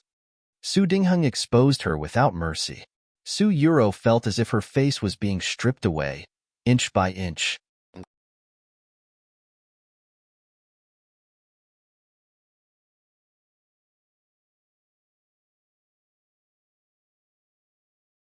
Chapter 289. A copy of the account book. Presented to Grandpa, she had never thought that the person who did this was not Su Yingxue, but her daddy who had doted on her since she was young. A sense of resentment rose in her heart. Is it wrong for me to be vain? I'm the daughter of Marquis Manor, so why can't I enjoy the same treatment as Su Yingxue? Why can't one spend the Marquis Manor money? I must spend it. Ruer, you're crazy. Lu Shulan covered her mouth with all her might and warned her with her eyes not to speak again. Su Dingheng's expression darkened instantly. "You dare to disobey me. You?" Su Dingheng was so angry that he could not say anything. However, Su Yingxue knew that Su Yuris' words had poked Su Dingheng's anger and would only make him angrier. Box novel. Calm at this moment, Su Dingheng was feeling the pain of losing money. Su Yuro, it seems that father has spoiled you, allowing you to be so extravagant and not think about the Marquis Manor. Can you earn a tale of silver yourself? Father has painstakingly taken care of this family. Are you going to squander all the savings of the Marquis Manor? Marquis, it's all Ruer's fault. Please don't hold it against her." Lu Shulan covered Su Yuris' mouth with all her might to prevent her from saying anything that would anger Su Dingheng. When she saw Su Yingxue standing calmly at the side, a vicious glint flashed across her eyes. "Marquis, Ruer doesn't have eldest young Miss background and ability, so naturally, her horizons can't compare to eldest young Mississippi. I will discipline her strictly in the future. Your intentions are good, but sister has already spent the money. There's no reason to return it." Su Yingxue sighed softly as if she had nothing to do with this. "Su Yingxue, you're talking nonsense. I only used 5,000 taels, and the rest was squandered by you. Don't even think about framing me." Su Yuro broke free from Lu Shulan's hand and screamed. Lu Shulan quickly covered her mouth again. "Don't you think you've caused enough trouble?" Su Yuris' mouth was covered, and she could only whimper. Su Yingxue shrugged innocently. I did spend the rest of the money, but it's all the Marquis Manor's account. If Daddy wants me to bear this money, I won't reject it. After all, benefits were still the most important. When Su Dingheng heard Su Yingxue's words, he immediately turned around and asked, "Are you willing to pay this money?" "Your clinic." He originally wanted to say that the clinic and the grain and oil shop must have made a lot of money. It was better for her to pay this money than for him to lose money. Su Yingxue's eyes were filled with cold mockery, but it disappeared in an instant. She smiled lightly. Of course. They'll go to the clinic tomorrow and ask Manager Qi to fill in the money. They'll put this money in the clinic's account. This was originally a very obvious matter, but Su Dingheng felt that something was wrong. Lu Shulan's brain worked faster than Su Dingheng's. She immediately thought that if she went through the clinic's accounts, the clinic would spread the news. Su Dingheng was a person who cared about his face. He still needed Su Yingxue's money for the expenses of the manor. Wasn't this a slap to his face? Lu Shulan stared hatefully at Su Yingxue. This vicious woman. Su Dingheng quickly understood and immediately waved his hand. No, this money can't go through the clinic's account. This money, he gritted his teeth. They'll pay it out of the Marquis Manor's account. It was all his property. If it was less than 10,000 taels, then so be it. Su Yingxue chuckled. Yes, I will record this down as usual and make a copy. One will order someone to send it to grandfather. What? You? Are you stupid? Why are you giving the accounts of the Marquis Manor to father? Su Dingheng immediately panicked.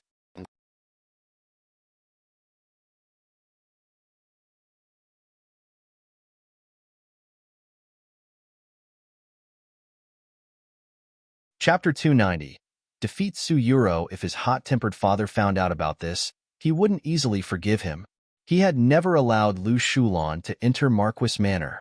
Su Yingxue's eyes brimmed with innocence. Ever since I took over the Marquis Manor, I've been double-checking all the accounts. Firstly, to prevent any tampering, and secondly, because grandfather is on the front lines, he's also concerned about family matters. I want grandfather to be informed about the situation in the Marquis Manor, to put his mind at ease. Her words were seamless, and no one could find fault with them. Even if Su Dingheng wanted to punish her, he couldn't find a reason. Box novel. However, this debt couldn't be left on Marquis Manor's accounts. After reflecting on his loss, Su Dingheng gritted his teeth. This bill goes to me. You don't need to record it in Marquis Manor's accounts. This, father, is it okay with such a large sum of money? Su Yingxue appeared worried on the surface, but inside, she was sneering. Su Dingheng's private assets were more substantial. You don't need to ask too much. I will handle this bill. You just focus on managing Marquis Manor's accounts. Su Dingheng looked agitated. Su Yingxue nodded obediently. After Su Dingheng settled the bill, he returned to the front hall.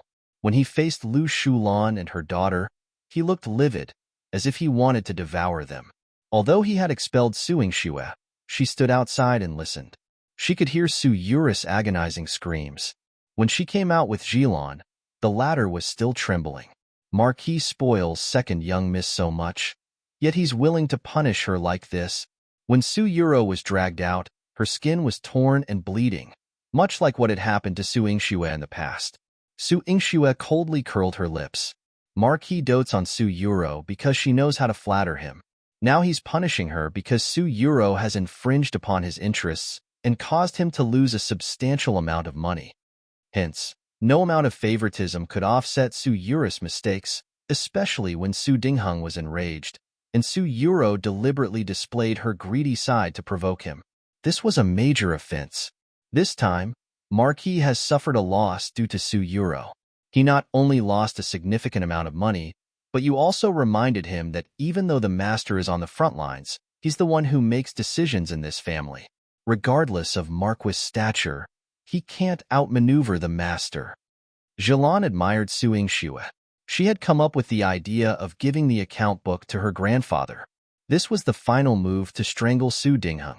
Su Dingheng might not be afraid of anything, but he couldn't defy his father.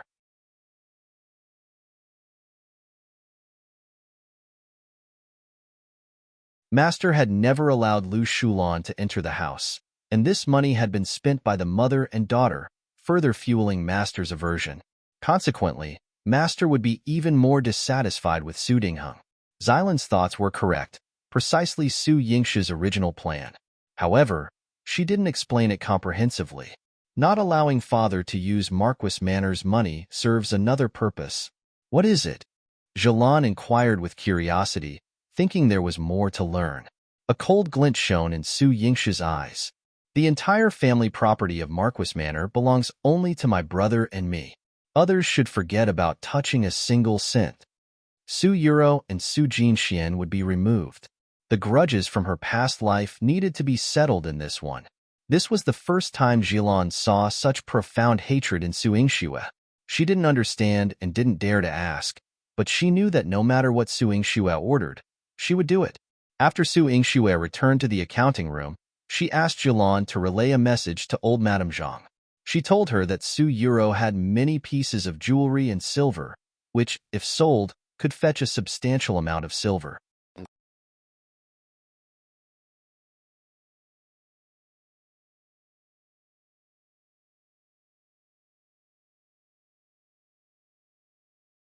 Chapter 291.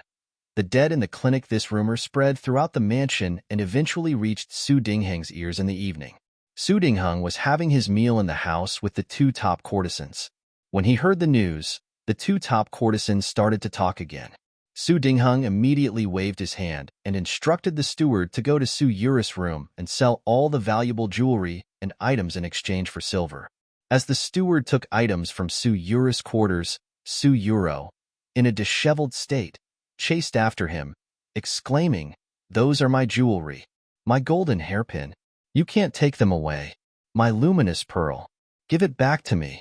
Give it back to me." Su Yuro couldn't catch up with the steward and ended up falling into the mud, consuming a mouthful of mud and moss. She was already seriously injured, and her mental state was greatly affected. She collapsed and fainted.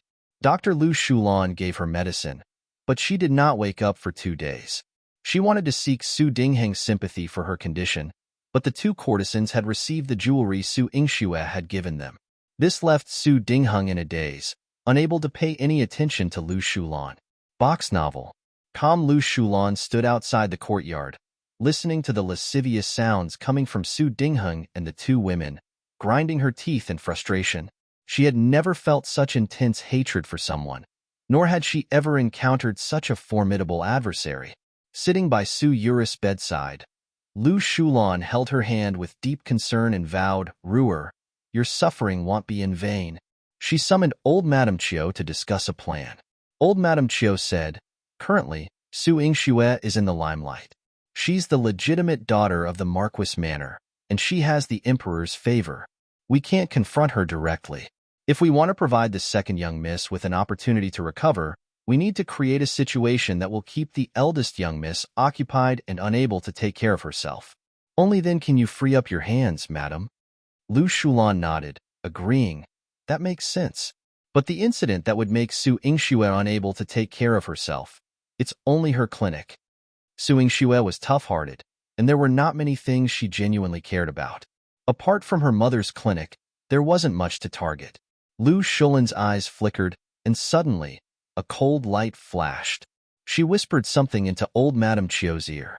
After Su Yingxue had finished her responsibilities at the Marquis Manor, she intended to visit Vermilion Bird Street to inspect the newly renovated clinic.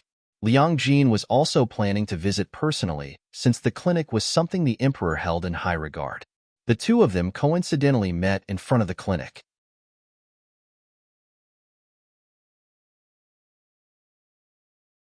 Liang Jin said, "Within half a month, the renovation will be complete. I will then personally request the emperor to inscribe a plaque for Miss Su. The name Tongchang Medical Center will be renowned." Su Yingxue offered a slight bow and replied, "Thank you, Lord Liang, for your diligent efforts on behalf of my clinic." Liang Jin responded, "It's not solely for your benefit. I also hope that the people of Jiangdu City can receive better medical care. Though it's impossible for everyone to be free from illness, if everyone can access healthcare and receive better treatment, they will lead better lives." Su Yingxue expressed her gratitude. With some free time on her hands, Su Yingxue decided to visit the newly opened clinic in the western part of the city. However, upon her arrival, she found a crowd gathered at the entrance, indicating some sort of incident had occurred. Su Yingxue pushed through the crowd to get a closer look and spotted an elderly woman at the entrance, accompanied by a child, sobbing. The old woman muttered incoherently, "Give my son's life back. This heartless clinic, give my son's life back. My son still has a child, and as an old woman, how can I go on living?"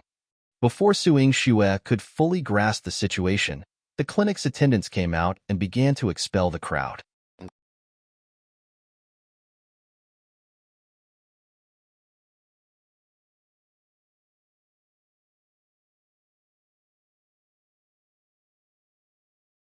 Chapter 292. I want to do an autopsy. He kicked the old lady without any hesitation, saying, "Get lost. Sell your misery elsewhere. Don't disturb our clinic doing business." Even the commoners on the street couldn't stand this barbaric behavior, and Su Yingxue herself rolled up her sleeves. She planned to teach this errand boy a lesson. She had never been to the new clinic before and was surprised to find such a person working there. Don't use violence. The old lady is naturally heartbroken for her son. Granny, please get up and speak. Don't worry, our clinic is not unethical. A worker in the clinic's uniform came out to mediate, assisting the old lady and showing great care and consideration in his words and actions. Box novel. Su Yingxue's expression softened slightly. Upon closer inspection, she realized that this person was Lai San. Lai San helped the old lady to her feet and noticed Su Yingxue in the crowd. Just as he was about to call someone over, he seemed to hesitate, eventually guiding the old lady to an empty room first. Su Yingxue entered the clinic and found Manager Qi. Manager Qi appeared troubled, most likely due to the old lattice situation. Upon seeing Su Yingxue entering with a somber expression, he whispered, "Miss, did you see what happened at the door just now?" Su Yingxue nodded and inquired, "Yes, what's going on?" Manager Qi sighed and proceeded to provide Su Yingxue with a detailed account of the entire incident. As Su Yingxue listened, her brow furrowed slightly. She was aware that even though this was a branch of Tongchang Medical Center, Manager Qi was meticulous in ensuring everything was done correctly. However, the death of the old lattice son was quite suspicious. The son had been suffering from tuberculosis, a potentially life-threatening illness. Yet, he had been under treatment for many years, and upon coming to Tongchang Medical Center, he passed away after taking just one dose of medicine. With no evidence from the deceased, the old lady brought her only grandson to the clinic's entrance every day, wailing in misery. Even Manager Qi couldn't come up with a solution. The worker who had kicked the old lady seemed to have grown weary of her constant cries, which led to him pushing her away. After a moment of contemplation, Su Yingxue said, "First, let's address the issue with that worker. Deduct his monthly salary and assign him to handle the transportation of medicinal herbs. If any similar incidents occur in the future regarding patients, we will expel him from the clinic. Tongchang Medical Center cannot tolerate such brutality." Manager Qi nodded and agreed. "Yes, I share responsibility for this matter. One will also have my salary have this month."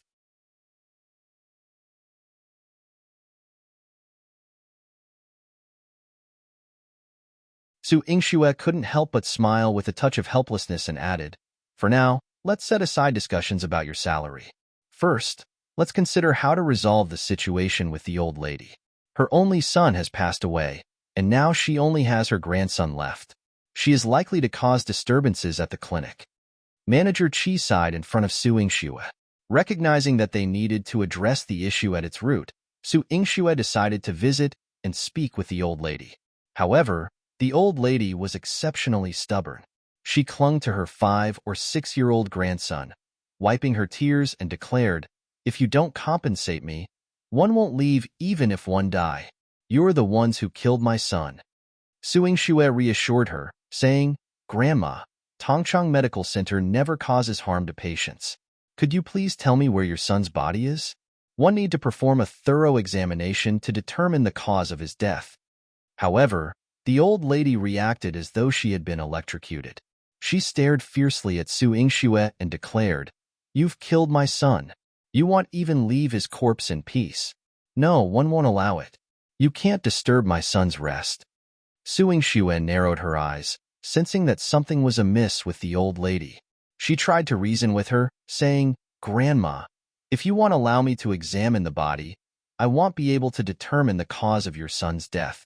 Without this information, our clinic won't be able to address the compensation issue, which wouldn't be in your best interest."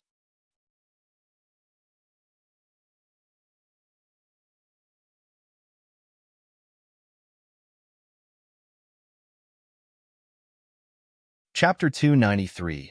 Find the grave. Why can't it be resolved?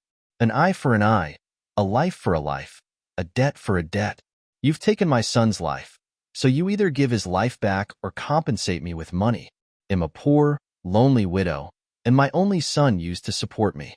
Now that he's gone, if you don't compensate me, they'll go to the county magistrate and file a complaint against you. They'll accuse you of disregard for human life. She was fierce, her eyes red, and she seemed determined to go down with Su Yingxue. But this only fueled Su Yingxue's suspicion. She took a pen and paper, quickly wrote down 2 words, and presented them to the old lady. "Do you recognize these characters?" The old lady, coming from a humble background and having endured many hardships, had never learned to read or write. She angrily tore the paper apart. "I don't recognize them. Don't think that knowing a few words will allow you to bully us. We're not easy to bully. We'll go tell Heavenly Lord." "Is that so?" Su Yingxue raised an eyebrow. Illiterate as she was, the old lady could still use words like disregard for human life. Box novel. This made Su Yingxue suspect that the old lady might indeed have a powerful protector. She instructed Manager Qi to find the old lady a place to stay. Then, she and Ziwei went to the village where the old lady lived to conduct an investigation. Upon arriving in the village, Su Yingxue observed the dire poverty of the old lattice home. The house was bare, and even the walls leaked wind. For a family in such a situation, a member suffering from tuberculosis was indeed a terrible catastrophe. She couldn't help but feel sympathy. However, she couldn't find the corpse of the old lattice son in their home. She initially thought the old lady might be hiding it. Searching the surroundings of the house, she couldn't detect the smell of a corpse. In contrast, Ziwei disappeared for a while and then returned with information. "Found it. Found the corpse." Su Yingxue inquired. Ziwei nodded and led her to a hill outside the village. There were dozens of graves here. Most likely, the villagers had died and were buried here. Moreover, they were buried in an irregular pattern. Graves of all sizes were scattered all over the place.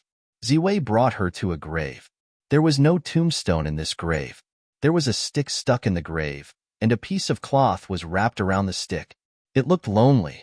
Pointing at the grave, Su Yingxue asked, "Is this the grave of the old lattice son? How can you be sure?"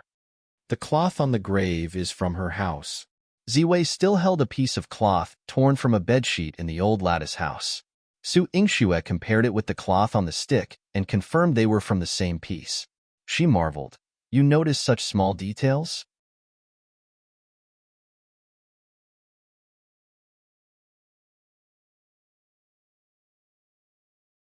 Ziwei's expression remained impassive as he replied, "Yes, for the most part."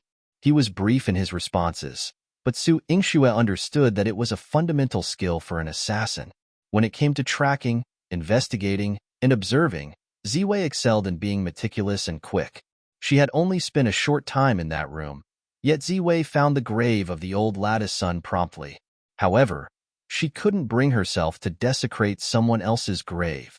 It was an immoral act she couldn't contemplate, even if she were capable of doing it. Returning to the manor with Ziwei, Su Yingxue couldn't help but furrow her brows. Zhilan came to tell her that Chu Yihan had sent someone over. He had let someone prepare a new dish tonight and invited Su Yingxue over to eat. Although Su Yingxue was hungry, she was still thinking about the clinic and was not in the mood to go to Chu Yihan's invitation. Anticipating her response, Chu Yihan arrived at the Marquis Manor, his cold demeanor radiating authority. Without a word, he picked her up and took her to the 9th prince's mansion. Su Yingxue sat in front of a table of delicacies and sighed helplessly. Your Highness, I don't have the mood to eat with you today. The matter at the clinic hasn't been resolved yet.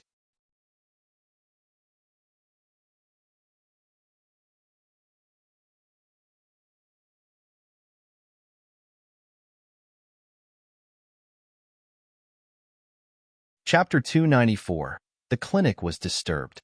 What happened in the clinic? Chu Yihan scooped a bowl of soup and carefully placed it in front of her. Su Yingxue pouted. She didn't want to discuss it and ruin her mood, but in front of Chu Yihan, she unconsciously relaxed. The branch of Chengxi Medical Center received a patient with tuberculosis, but he passed away after just one dose of medicine. Now, his elderly mother is demanding compensation, and she won't allow me to perform an autopsy. I suspect there's something suspicious about this. Chu Yihan's eyes grew cold. Someone must be deliberately targeting you. I share your suspicions, but without the ability to perform an autopsy at the moment, one can't determine the cause of death. She possesses the medication residue in the clinic's receipt. For now, one can only accommodate her and plan the next steps. Su Yingxue kept this matter in her thoughts. Chu Yihan affectionately pinched her cheek. You've lost weight. Box novel. Calm. His expression was icy, like a sculpted piece of ice. He seemed dissatisfied with Su Yingxue losing weight. Su Yingxue blushed at his intimate actions. She whispered as she ate, Girls look better when they're slimmer. It doesn't look good, Chu Yihan stated seriously. My little dumpling is round. Su Yingxue's face turned crimson. Could he not discuss this? Who hasn't gained weight at some point? However, it would be strange if a man preferred a heavier woman. Su Yingxue sipped her soup and secretly checked her waist and legs. Fortunately, they were still within her control, and she maintained a slender figure. She completed her meal peacefully. The old steward from the prince's mansion politely inquired, Miss Su, are you satisfied? You've enjoyed the codfish tofu multiple times today. We'll be sure to serve it to you again. Thank you very much, Su Yingxue said, touched by the courteous treatment in the prince's mansion. The old steward's eyes crinkled as he smiled kindly. You are the future mistress of the prince's mansion. Naturally, we dare not neglect you. Future mistress? Su Yingxue's face was filled with question marks. Before she could fully comprehend, the old steward had already left with a knowing smile. Chu Yihan's familiar presence enveloped her. He pressed his forehead against hers and asked in a magnetic tone, Why? Don't you want to? You're going to be my future princess. Su Yingxue's heart skipped a beat. This rapid thumping revealed her current state of confusion. She had never imagined that in this lifetime, she would become his princess. In her previous life, she had owed many people, including family and friends. She could wholeheartedly make amends and ensure their well-being in this life. But Chu Yihan, with his immense power and influence, left her unsure of how to compensate him.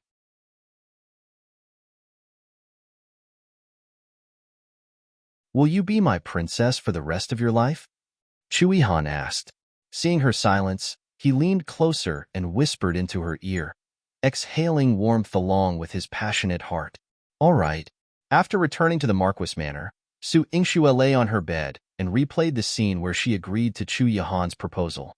The way his eyes lit up was a beautiful sight she had never witnessed in both of her lifetimes. The title of being a princess was an unexpected twist for her. She had never contemplated this possibility, but now she needed to consider it. Since she had decided to be with Chu Yihan, his enemies would now become her enemies. Once Su Yingxue finished managing the account books, she delegated the responsibilities in the residence to Jilan and instructed old Madame Zhang to keep a watchful eye on them. She hurried to Chengxi Medical Center. The backyard was filled with noise as Lai San led his men to steady the old lady. Manager Qi stood by, earnestly trying to persuade her, Granny son, we understand that you've lost your son. I never said we wouldn't help you resolve this matter. What good does it do to keep causing disturbances?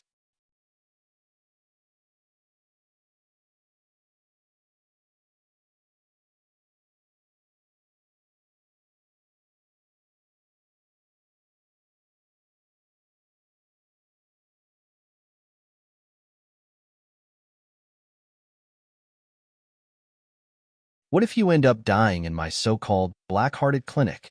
No one will intervene on your behalf. Granny's son seemed uneasy. There's the Heavenly Lord in Jiangdu City. Even if I die, someone will stand up for me. She was resolute. This attitude only increased Su Yingshi's suspicion. You're quite confident. Who instructed you to use your son's life to defame the clinic? What defamation? You're the ones who recklessly killed people with your black-hearted treatments. Do you still call this a clinic? You should open a coffin shop. Granny's son yelled menacingly. She still wanted to rush out with her grandson and confront anyone who stopped her. She maintained a defiant and arrogant demeanor. Su Yingxue had Lai San at her side, so she didn't resort to unreasonable tactics. Once Lai San managed to calm Granny's son, Su Yingxue spoke slowly. If you insist on this and refuse to reveal who instructed you, they'll take you to the capital prefecture, where we'll conduct an autopsy on your son. Let's see if the capital governor lord can compel you to speak.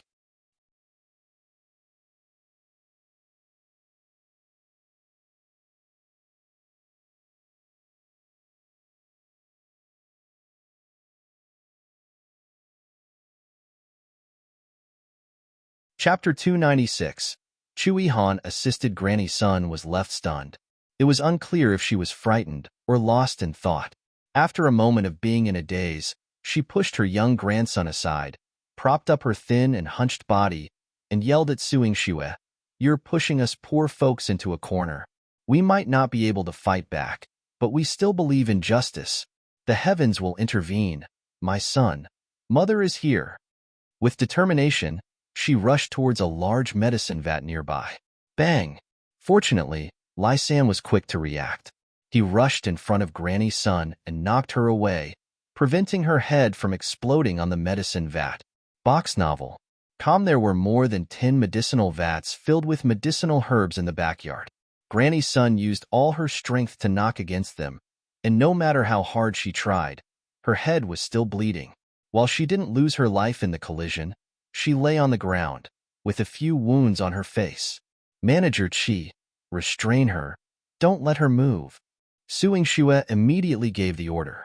Then, she approached Lai San, helping him to his feet and checking his pulse. Are you okay? Lai San, with his sallow and emaciated face, appeared somewhat uncomfortable.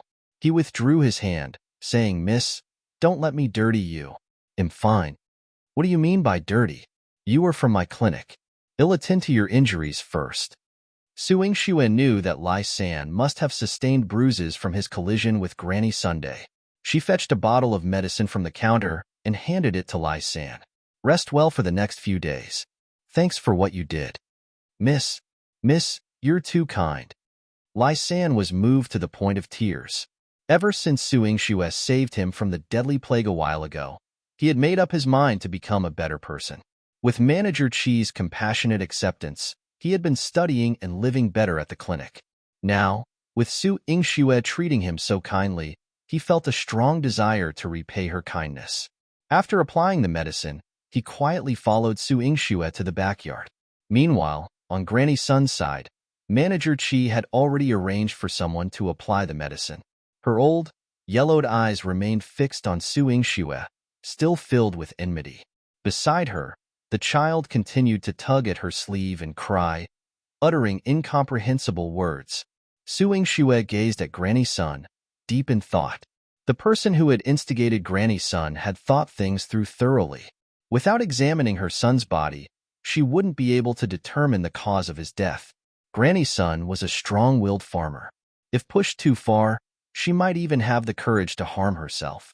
Su Yingxue realized that if Granny's son were to die here today, regardless of how she handled Granny's son's remains, it could become a source of leverage against her.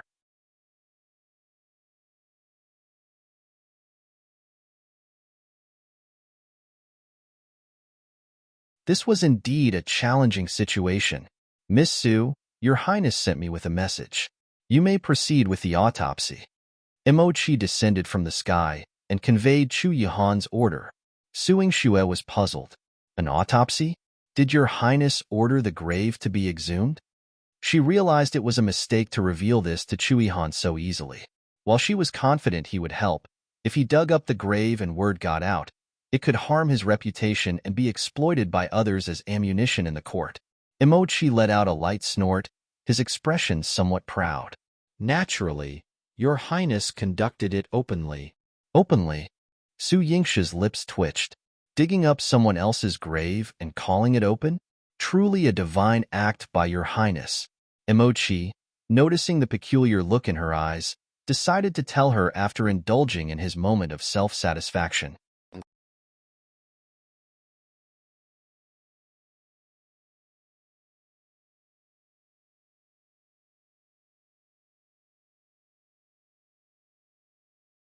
Chapter 297. Solve things. Emochi noticed the perplexed expression on her face and, after satisfying his desire to boast, he explained, Your Highness selected an auspicious location, invested a considerable sum, and informed the villagers to relocate the graves of their departed loved ones. The villagers voluntarily participated in the exhumation and, incidentally, dug out Sun Wenkai's grave. Su Yingsha's eyes brightened. Your Highness is truly remarkable. Of course. Emochi proudly raised his chin. Had there ever been a moment when his master was not impressive? Emochi thoughtfully informed Su Yingsha, Your Highness arranged for the villagers to relocate the graves in your name, Miss Su. Now, with Granny's son, you can proceed with the autopsy. Su Yingsha nodded without delay. She instructed Manager Chi to accompany Granny's son and the child and swiftly departed for the village beyond the city. Lai San followed as well, ensuring he stayed close to Granny's son to prevent any impulsive acts on her part. The group soon arrived at the village outside the city. Here, dozens of households, all impoverished tenants, had contributed efforts to move their departed relatives' graves. Some had even received compensation, motivating them to work even harder. Especially when they were moving their relatives' graves and were paid, they naturally worked even harder. Granny's son came to the hill and saw that the graves here had been dug out. She exclaimed anxiously, What's going on? Why are you all digging up these graves? Old Madam's son, you just returned and might not be aware.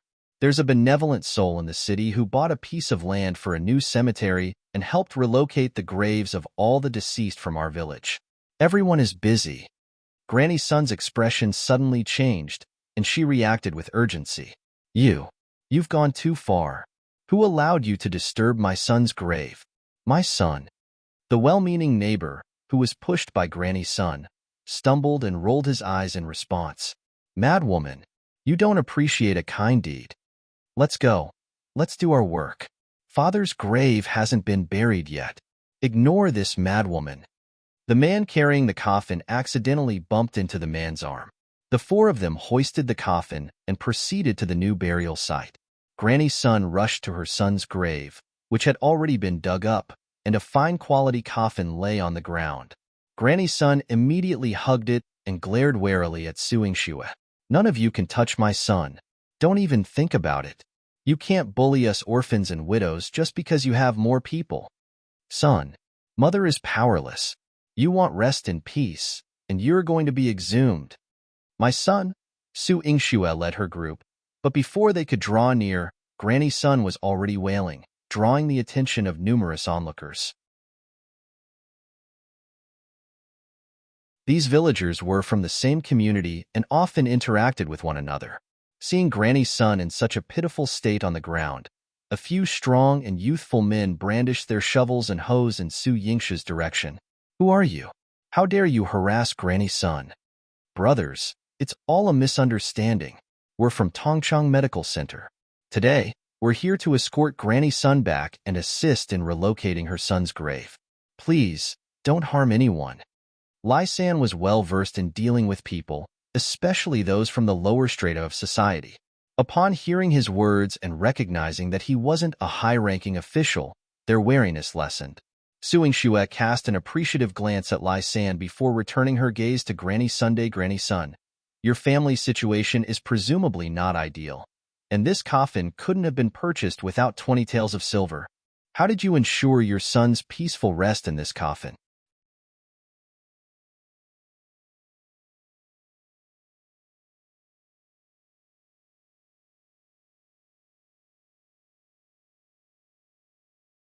Chapter 298. Su Yingsha's magnanimity Granny's son revealed a vulnerability and became flustered. I found it. It's not worth much. Found a coffin? Grandma, in this day and age, people may find money lying around, but who finds such a large coffin? Did you perhaps find it at a coffin shop? Which coffin shop would be willing to discard such a fine coffin? Manager Chi chimed in. They didn't deliberately lower their voices. As a result, the young men who were helping Granny's son also expressed confusion. This coffin appears valuable no matter how you look at it. Granny, where did you find it? They were curious and wanted to see if there was anything else to be found. Go, go, go. Why are you picking up coffins? Has your son passed away? Do you need a coffin? My son was poisoned by this group of people. If you want to find something, go ask them for the coffin, especially this young lady here. She's the legitimate daughter of the Marquis Manor and oversees it. She's loaded with money. Go find her. Granny's son couldn't restrain herself and said many things she shouldn't have. Su Yingxue chuckled. Granny's son, from the moment we met, I never disclosed my identity. You didn't even ask my name, yet you somehow know that I'm the legitimate daughter of the Marquis Manor and that I oversee the Marquis Manor? The person who instructed you must be from the Marquis Manor, right? Granny's son's eyes darted around nervously. She recalled what someone had taught her and shouted, everyone knows about the clinic opened by the Marquis Manor's legitimate daughter in Jiangdu City. Previously, there was a deadly plague that killed many people and now it's taken my son's life. Bullies. We, the common folks, can't contend with this group of high-ranking officials. We're suffering. Everyone present, much like Granny's son's family, hailed from humble backgrounds. Some of the men had tattered clothing. Granny's son's words resonated deeply with them, and coupled with their resentment of the wealthy, they pointed their hoes towards Su Yingxue. You people of privilege who live comfortably have no qualms about causing deaths. What more do you want now? If we don't report you to the Heavenly Lord, you'd better leave and stop mistreating Granny. Su Yingsha's brows were tightly knitted. When this group of people became rude, they could not make a move. Otherwise, it would only make the other party hate them even more. However, since the other party was a young man, he was also reasonable. She might as well lay the matter out. She walked in front of the hose wielded by these strong men, held her head high, and proclaimed, I am indeed Su Yingxue, the legitimate daughter of the Marquis of Marshall South's Manor, and I am a doctor at Tongchang Medical Center.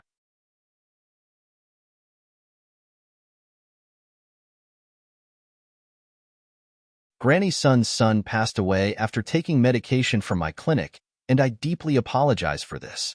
But I, Su Yingxue, swear on my life that my clinic will never treat human lives callously or intentionally harm any patient. That's why I'm here personally to open the coffin and examine the body to provide justice for the deceased son Wangkai.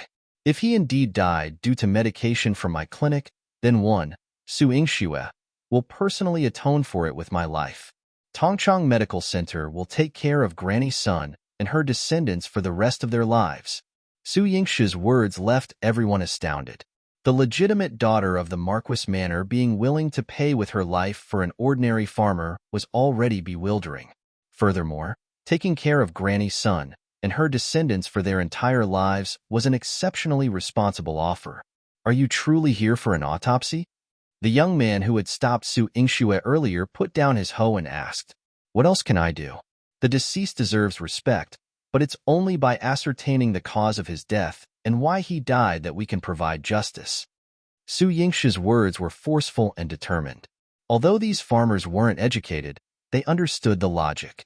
Two burly men approached Granny's son and advised her, Granny, don't stand in her way. Miss Su is a good person. Well, let her perform the autopsy. If your son was truly harmed by her clinic, we won't leave you to suffer alone.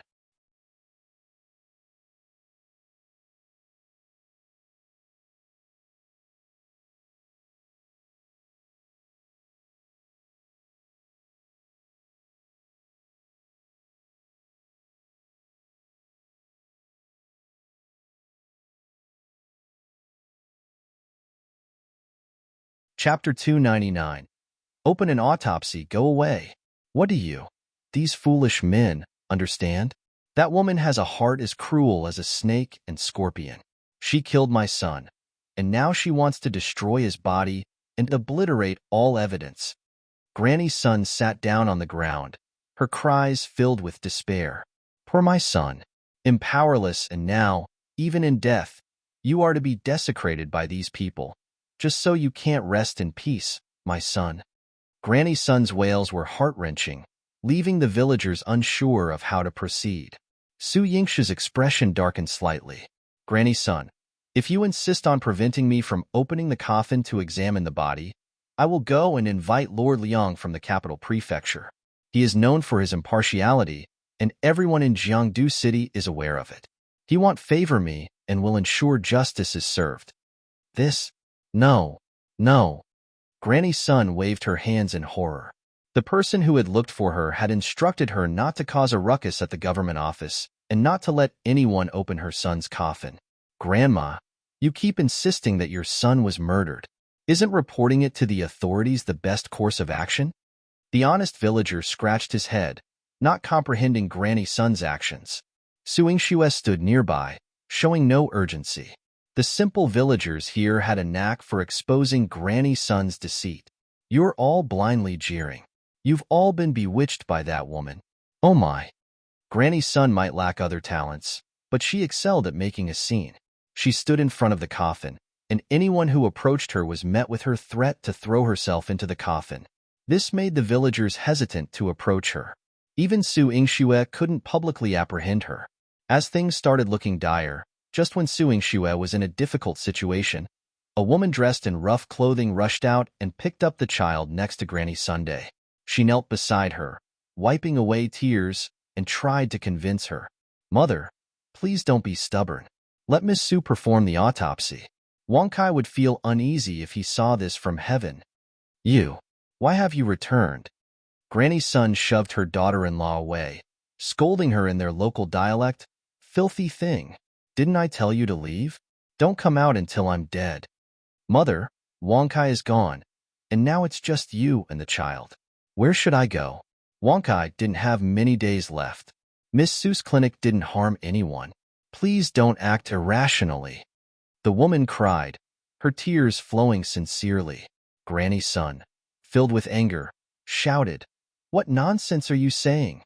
The person had promised her an ingot of gold when the task was completed. It was real gold. She had never seen anything like it in her entire life. As long as she could hold that gold in her hands, her grandson could have a good life for the rest of his days.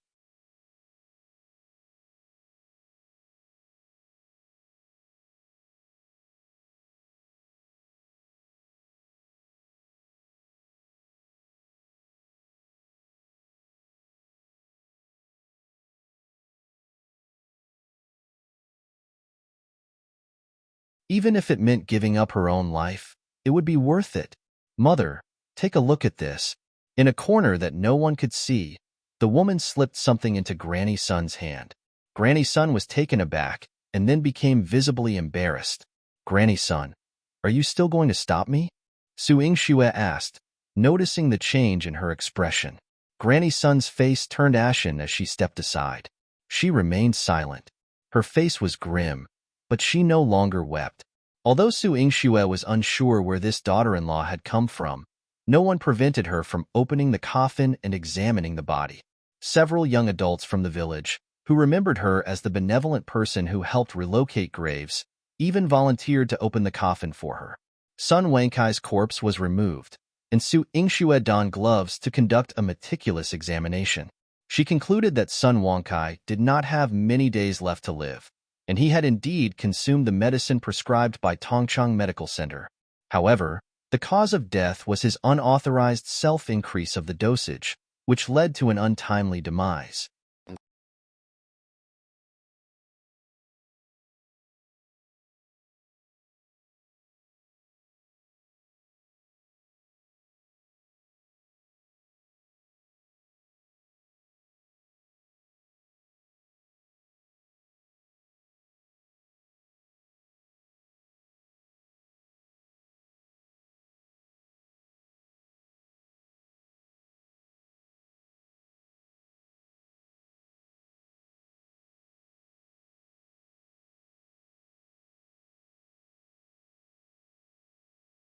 Chapter 300.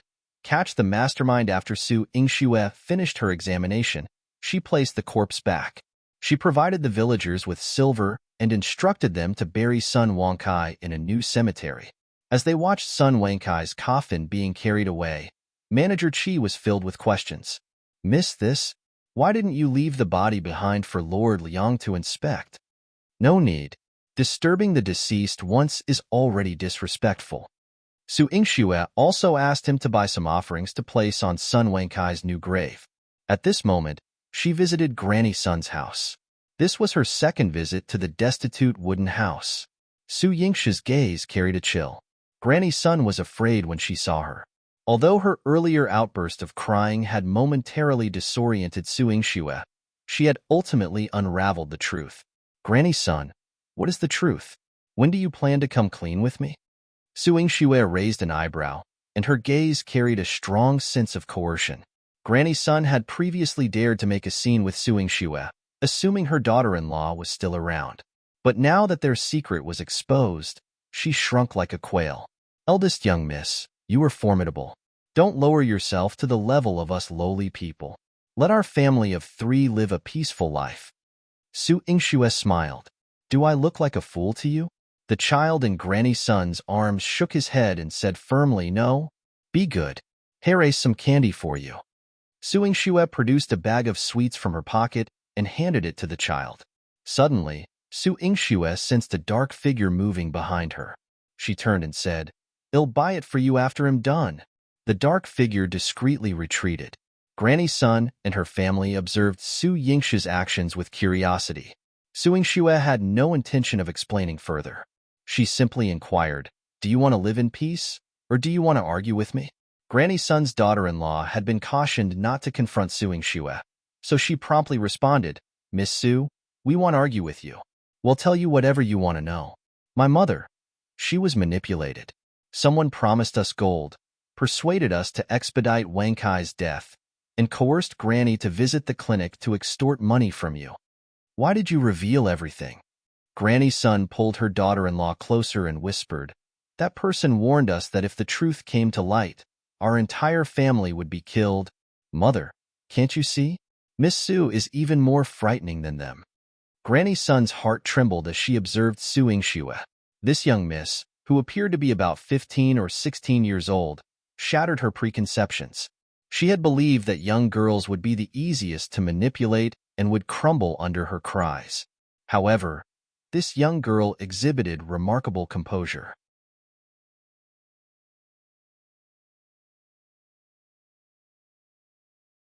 "Do you remember what the person who instructed you looked like?" Su Yingxue took a step closer. The pressure emanating from her sent the child into a candy-dropping shock. "I remember, but I don't know who she is," Granny Sun replied, frightened by Su Yingxue.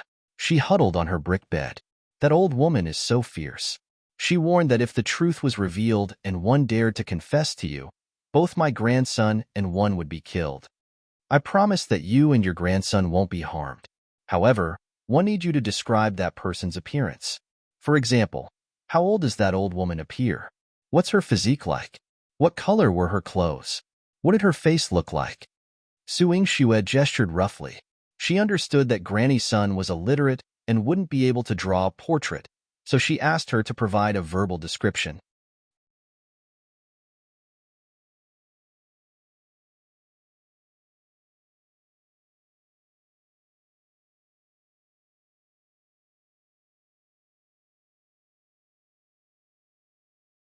Chapter 301. Report to the authorities, arrest him. Granny Sun made her best effort to remember, and then described it to Su Yingxue with gestures and words.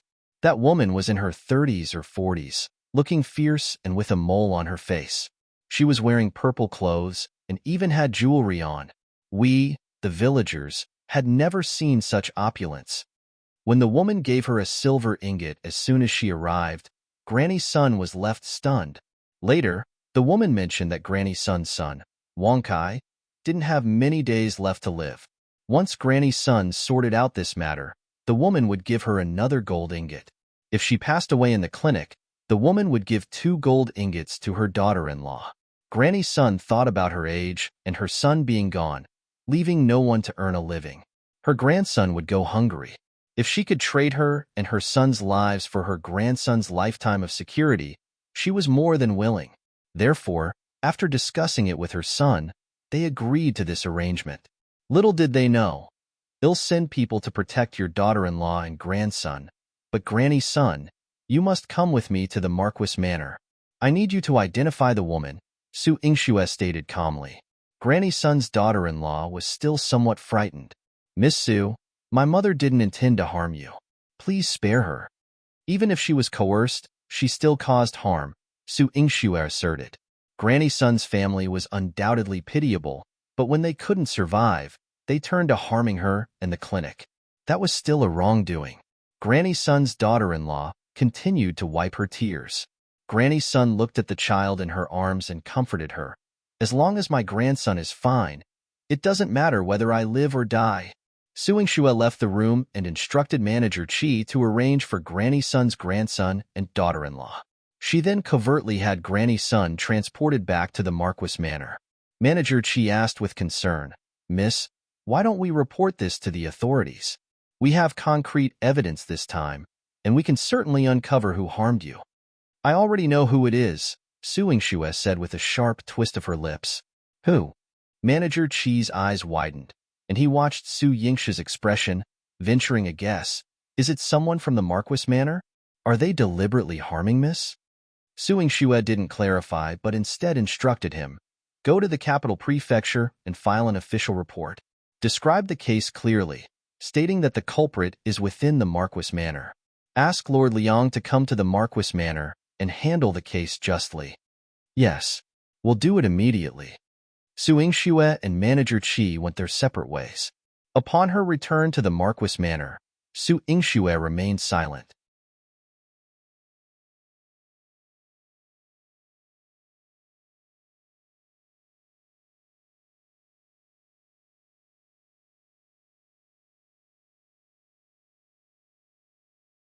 Later that night, Jilan came to report on the situation within the Marquis Manor over the past 2 days. During these last 2 days, Marquis didn't visit the courtesan Belle's quarters and instead rested in Lady Liu's Qingxin court. Miss, is Marquis favoring Lady Liu and her daughter once again? Jilan furrowed her brow with worry. Looking at the account book, Su Yingxue let out a cold laugh. When has he not been partial? During this period, Jilan began to say but realized that Su Dingheng had recently shown particular appreciation for Su Yingxue. Upon further thought, it was because Su Yingxue had been managing the Marquis Manor efficiently and successfully, which earned her Su Dingheng's praise. But it wasn't from the heart. Xilan's gaze turned icy, and she expressed her resentment. Marquis has never genuinely cared for you, Mrs. Sip.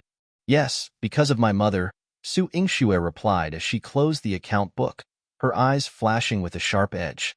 She had only recently come to a realization. In her previous life, her foolishness accounted for 99% of her disaster, but the remaining 1%, her father's bias, played a significant role.